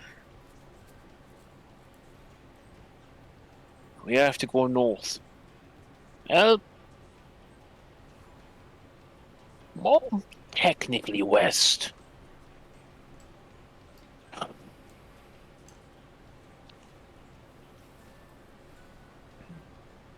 For it appears that Zeus has been a very, very busy boy. I'll have to kill a friend, more than likely. But now I get to go tell Leandros, Bracken, that the spire is coming back. Wonderful. You all feel a cold chill come across your neck when he tells you that the broken spire is returning. Because that means only one thing. You've all heard the tales, the stories. You saw it fall. If the spire is returning, it means the Undying King has returned. And that's where we end our session. Based. Do we get a level up? Yes, everyone will go up one level. Juan Dig! Nice.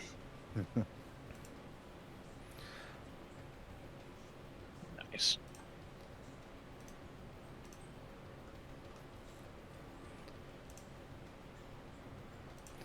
So, we're going to go ahead and break it the fuck down.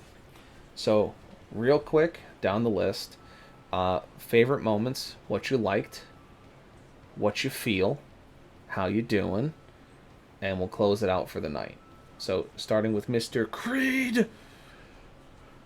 I fucking loved it. I love any chance I get to act to seriously roleplay. So, fucking love it. Not thrilled.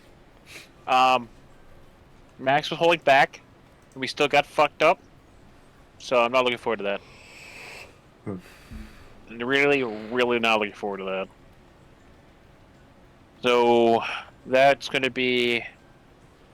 Let me pull Owlbear back up because I think it was going to be one of the cities in the northern part and then the Spire. Either way, that's not going to be fun. Thoroughly enjoyed it. I had a lot of fun, except for the fact that apparently I can't hit anything. It happens. Also, thanks for watching Merry Magic. It's a real big appreciate you were here. Alright. Anything else, Mr. Creed? No. Except that I mentioned earlier she was useless, and I made a reference to an anime, and Cactus didn't laugh, and that upset me. No, I caught it. I just didn't want to fucking quote on it yet.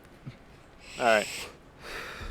Thanks for the follow, Merry Magic. We'll see you tomorrow. We have another stream coming up. It's the other campaign, Siege of Etheria. Come check us out. It's a lot of fun. Mr. Nameless / Rage, the man with the rogue paw. That's a bad paw. That's just gonna be a sound clip. It needs to be. Just for anything that Goofy has. That is a bad paw.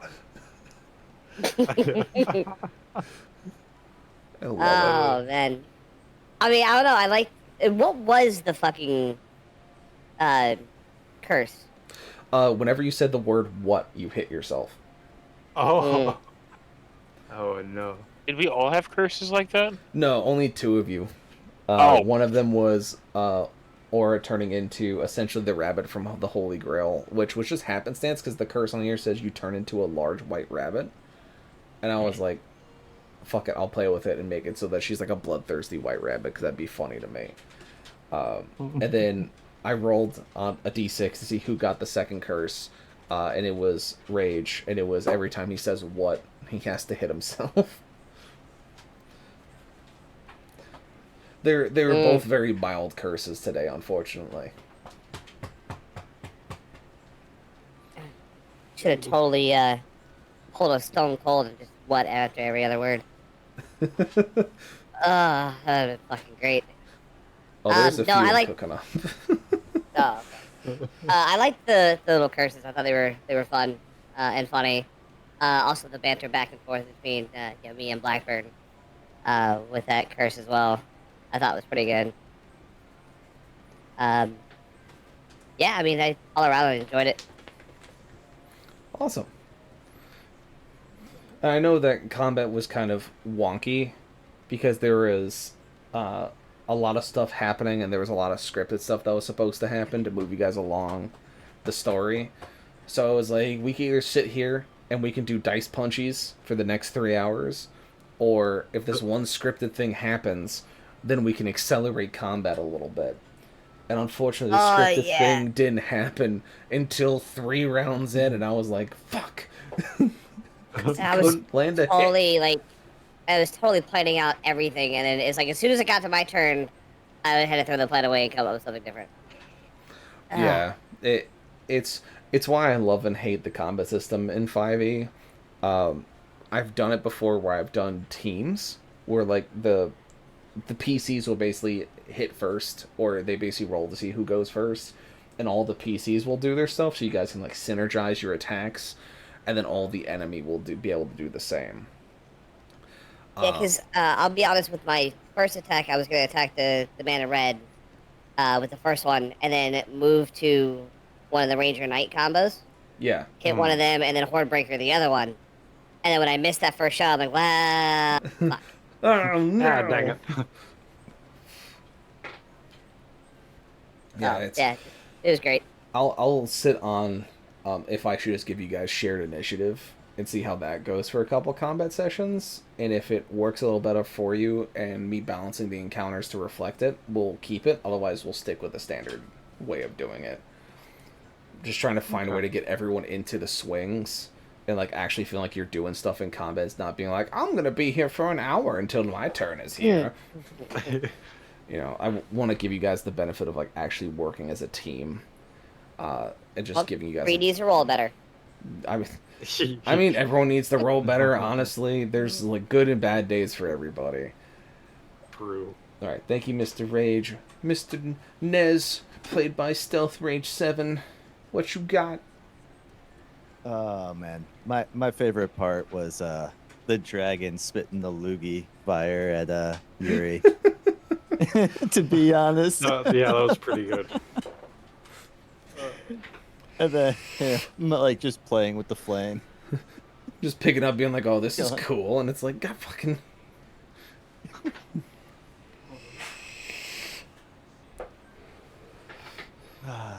And then him just picking Aura up when it was a rabbit and just like throwing it in the backpack. Like, you're my food. You're my food. Get in the bag. Yeah, that was pretty good too. That was pretty fucking good too. You. Well, that's it for me. All right, Mr. Okros, played by Mr. Rexus the Returned, Rexus the White, if you will. I mean, I liked the moments with the backpack and the accident. As unfortunate as it was, the accidental vomiting and then stripping and just running into battle naked was pretty funny. That was very good. That was the two Russian way. Indeed. Just imagine some pale ass vampire going in there with a helicopter. Intimidation. I mean, look, think about it. When you got adrenaline going, you get a boner, so bro. Oh, jeez, stop. I mean, yeah. Stop. That's what I'm saying. Jeez Christ, stop. Anything else, Rexus, before we get derailed by Yuri and his member? I mean, I've lost it. I think we should just move on before. Okay. Yuri, played by a moist cactus. What you got?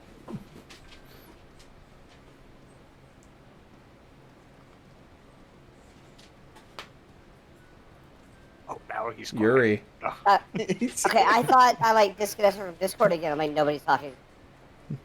Cactus. No, this time I was taking a pee. Oh, I thought he was gonna talk longer. no, you derailed him with your fucking comment. I was like, I got time to get up and take a piss. I got this. Jesus No, Christ. clearly I don't. No. No, all in all, it was a great session. A lot of really good RP. Starting to get some good teamwork going, actually. Yes. True. So that's I'm looking forward to that progressing and growing and accelerating. Good story, good writing. Check your fucking DMs because I'm gonna fight you on this one. You can fight me. This is how it was in the last campaign too, and you didn't fight me then. I didn't notice it then, but You were a melee. Oh, never fucking crap. You were a melee fighter. no, I never went into melee. Never once in your campaign. That's your own fault. You should have just noticed it fear from everyone people. else. Yes, of course. Oh, No, all in all, it was really fun. Honestly Wonderful. speaking, it was a lot of fun. So fuck that dragon. I don't know why you were trying to talk to it so much. It was like you could see clearly that it had a rider. Why was it going to tell you where its rider was? You said it didn't have it, or its rider wasn't on it, right? Yeah. It's right. Okay. Killing everybody else in the fortress. So like, okay, I don't. So there's a D&D class, right? For a subclass of ranger called Drake Warden. I have always wanted to use that class, right? Because at level 14, you get a fucking dragon that you can ride, like a full-blown. Like it is full-grown, full-blown dragon you can ride and fly around and do shit with, right? No. I've always wanted to do that, but the class itself is utter dog shit until level 14. Like you are fucking absolutely useless up until that point. So Yeah, like, you do not need a dragon. so like it's always something that I've wanted to do, but I could never do in a D&D campaign. You're not gonna feed it and clean up after it. If I have a dragon, I don't need to feed it. It can go feed itself. Yeah, and then you can deal with the legal repercussions of that. Nah. So, Yeah. also, why were you so hellbent on talking to it, asking it where its rider was? Like, I want to know your reasoning for that. Because I was gonna try and steal that You motherfucker. were That's gonna- So, you understand that dragons are sentient, right? yup. I And don't know if there's a charge for Grand Theft Dragon. And that Okay, let me rephrase. you were... Steal's the wrong word. I was gonna try to convince it to let me ride it. That's why I wanted to talk to it. I'm super worried. I'm not gonna lie. I thought you were going to try for a different avenue. What, to bang the dragon? No. Yeah. But that's why I didn't want to talk to you, because one, it doesn't want a new rider. Secondly, it wasn't going to tell you where its current one was. And thirdly, you were naked talking to it in Draconic, and it was like, I'm tired of this shenanigan. Please get away from me. That is a valid point. A naked, creature was like, "Hey, where's your rider? Hey, let me get on your back. Let me put my balls on your back." Yeah, that doesn't sound weird at all. I think one of my favorite moments was you talking to Jenna, but you were still talking Draconic, and she was talking to the dragon through druid magic, and no one could understand each other. If I was Blackbirds, I would have been a perfect translator for you. But instead, you just spoke to her in a language she couldn't understand. She was speaking Arabic, and your response to her speaking Arabic was to speak Russian to her. Yup. Yeah, that was an interesting one. I liked you guys, how you all kind of played through, how you were like, we're going to let Creed set the stage, and then we're going to punch everyone in the fucking mouth, which is very, very good. So everyone find more hand I axes. was so close to fucking like trying. I didn't want to cut off your monologue, but I wanted to do a thing. Like I wanted to ready an action to do the fire lanes. As soon as combat starts, just be like, and then you had to remember that they come from you, not from the ether. Well, no, like I still had to like. I was gonna do it before initiative started. Right. Like as soon as Creed goes to move so he would proc the ready to action. I mean, that's sit there like a conductor of flame. I assume it looks something like the Omaha beach scene from Saving Private Ryan, when the guy's flamethrower gets ignited and he just casually walks out on fire, just falls over. Uh-oh. Yeah, I would point out, killing their hero probably is not going to work out well for you. And when you like say, "Oh yeah, Creed was with us. We saved Leandros, but I burned Creed alive in the process." You know, He Nah, looked you'll be so fine. You cool got though. just throwing it out there, probably not going to go over Creed well. got so many cool points though, but he's definitely dead. Dude, it was so cool. It was Upside. pretty lit, not going to lie. Upside, he looked really fucking dope. Shut up. Downside, you may have to find the new paladin. How important, like a scale of 1 to 10, was he? Let's be honest here. All right. let's be Like- honest all the way through. But yeah, I like how you guys are definitely working together in an RP sense. You're having better chemistry, and then you're also having really good combat techniques working together, which is really cool. Where you guys are starting to figure out each other's movements and be like, okay, I can set this up, I can set this up. And I think that's why I'm going to start leaning towards doing team initiatives, so you guys can really set things up, so to speak. So you can do like the alley-oops, if you will. Which I think will be a fun thing for you guys, because like being able to take the sharpshooter feat, like Rage, you're probably aware, your sharpshooter feat that you picked up for your class, it lets you take a -5 to your roll, but Yep, you for another automatically 10 damage. yeah, another 10 damage. Where because you're taking a sharpshooter roll, I'm gonna have to talk to you about the sharpshooter homebrew stuff that I have set up for one of my other characters that was in one of my older campaigns that was also a sniper. Okay. And he basically got to do called shot, which is kind of like what you have. But the idea was that they would take certain negatives to hit certain parts of the body if they could see it. And it would have different effects. So you could shoot them in the leg, halve their movement speed. Shoot them in the arm, cause them to drop their weapon or have disadvantage on the next attack, or to drop their AC if they have a shield or what have you. Try to hit them in the chest specifically to increase knockback chance, or just try to stagger them, or to try and go for that crisp headshot and get an automatic critical if you land it, but with the highest amount of difficulty. That sounds interesting. I would like to play around with that. Yeah, and so we'll talk about that further, just how that whole situation works. But past that, I enjoyed having you guys here. This was very good. A lot of foreshadowing occurred. Yeah, before you say bye, there was one more thing I want to talk about that I forgot just now. I also enjoyed breaking the fourth wall about the map and joking about the map. Yeah, that was... Man, I just can't do anything till I have a map in my hands. What are you talking about? No, the map's not here. I don't know what you're talking about. Like, I can't go anywhere. Creed's like, just go across the bridge. It hasn't rendered yet. I can't go across the bridge. Yeah. You're like a fucking NPC waiting at like the world travel markers. The world's like loading in front of you. You're like, I can't go anywhere. It's not here yet. Dude, I was just totally imagining that in like a game and just like a video game and just waiting for it to render because just load times. I don't know. I enjoyed breaking the fourth wall though. It was fun. I should have installed these HD graphic textures. They're taking forever. Cactus, I need your opinion on something. That was good though. But based off all the trauma Kriya's gone through, does that make him the main character, or is he the supporting guy who goes through all the trauma? You think? At this point, like taking into account everything, Creed is definitely the main character. It's unfortunately, Creed has been in the position of being the tone setter for the world setting in this campaign, where as I get more information on everyone's backstories, we'll start having a little bit more shared oofs, if you will. It's just that I didn't mean that as an insult. Yeah, no, you're fine.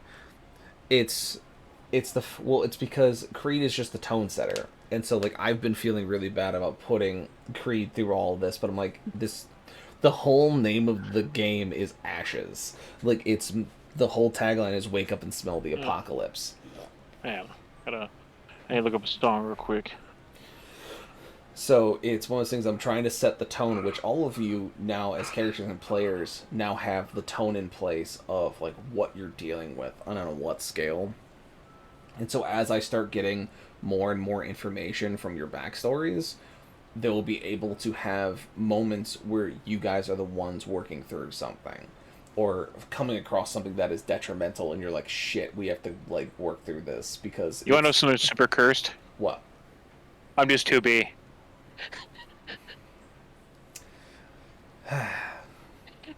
As a complete side note, Grim, I'm slightly tempted to see if it's okay to swap my Sork levels for wizard levels. I mean, Hey, I'm stabbing people. I mean, that would make more sense for you, honestly, because you started as, from what I understand from your backstory, you started as a rogue swashbuckler, and then got cursified, and then became a sorcerer. Yeah. So it would make more sense if the magic you were is a result of wizard. Yeah. Because even though wizards by canonical are like, oh, I'm learning the magic, you are learning the magic through ulterior means. Through that shit's in my blood. Yeah. So we can bounce that around further. I don't see why not per se. I'm just gonna go ahead and whack it. Yeah, we'll Since just I'm have really to doing the check a look. fucking thing. Yeah. I'm doing my level up. So at that point, make sure you all level yourselves up. And Kree, just so you're aware, the Crucible of Sins ability now, I'll have to remake the items so you have the new one in there. Alright. You no longer have an AoE fear. You have a single target touch spell that is essentially the penance stare. So you essentially, if they fail a wisdom check, in mechanical sense, they would essentially become incapacitated for a number of rounds, depending on how evil they are. And so, if they fail at wisdom save, they're basically fucked because they're going to be incapped, and you're going to be able to just beat the snot out of them. Or whatever may come, you throw them into a hole, or that you leave them to suffer. It doesn't matter. The moment when you roll your hit dice and you roll in your D8 hit die to see what your HP is, like max HP, and you roll 3 8s. Very good. Let's fucking go. Let's fucking go. But yeah, so if no one has anything else, we are going to raid out to Mr. Zendif. Oh. I'm going to go show him some sweet TLC. Thank you all for being here. Thank you all for participating. Of course, we have our players, Birdclock, who is not here tonight. We have Jenna. We have Blackburn. We have It's Time to Rage. We have Stealth Rage 7. We have Rexus. And of course, last but certainly not least, we have a Moist Cactus. The most. Read it off. I had a better thought. You had a better thought? Mm-hmm. The wizard. Save it for later. Warlock. Oh, Jesus, Mary. No. It's not how that works.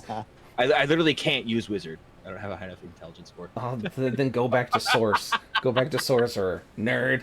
I'm just gonna swap the ability scores around. I got this. No. That's not how this works. You swapping your class is one thing. Swapping your ability scores is another. Either stick with source, or if you can't use wizard or use it poorly, then suffer. Warlock actually works though, because like you get your power from something else. Power being from the curse. I'll look at it. Make it, and then I'll take a look at it, and we'll see if it's okay. Otherwise, thank you all for being here. We'll be here tomorrow at 9 p.m. Eastern for Siege of Etheria, where we'll have a couple more players in play, and it's going to be another bucket of fun. I hope you like mimics. Another bucket of fucking, good baby. Night, and say goodnight, everybody. Bye-bye. Good night, everybody. Nothing. Wait. That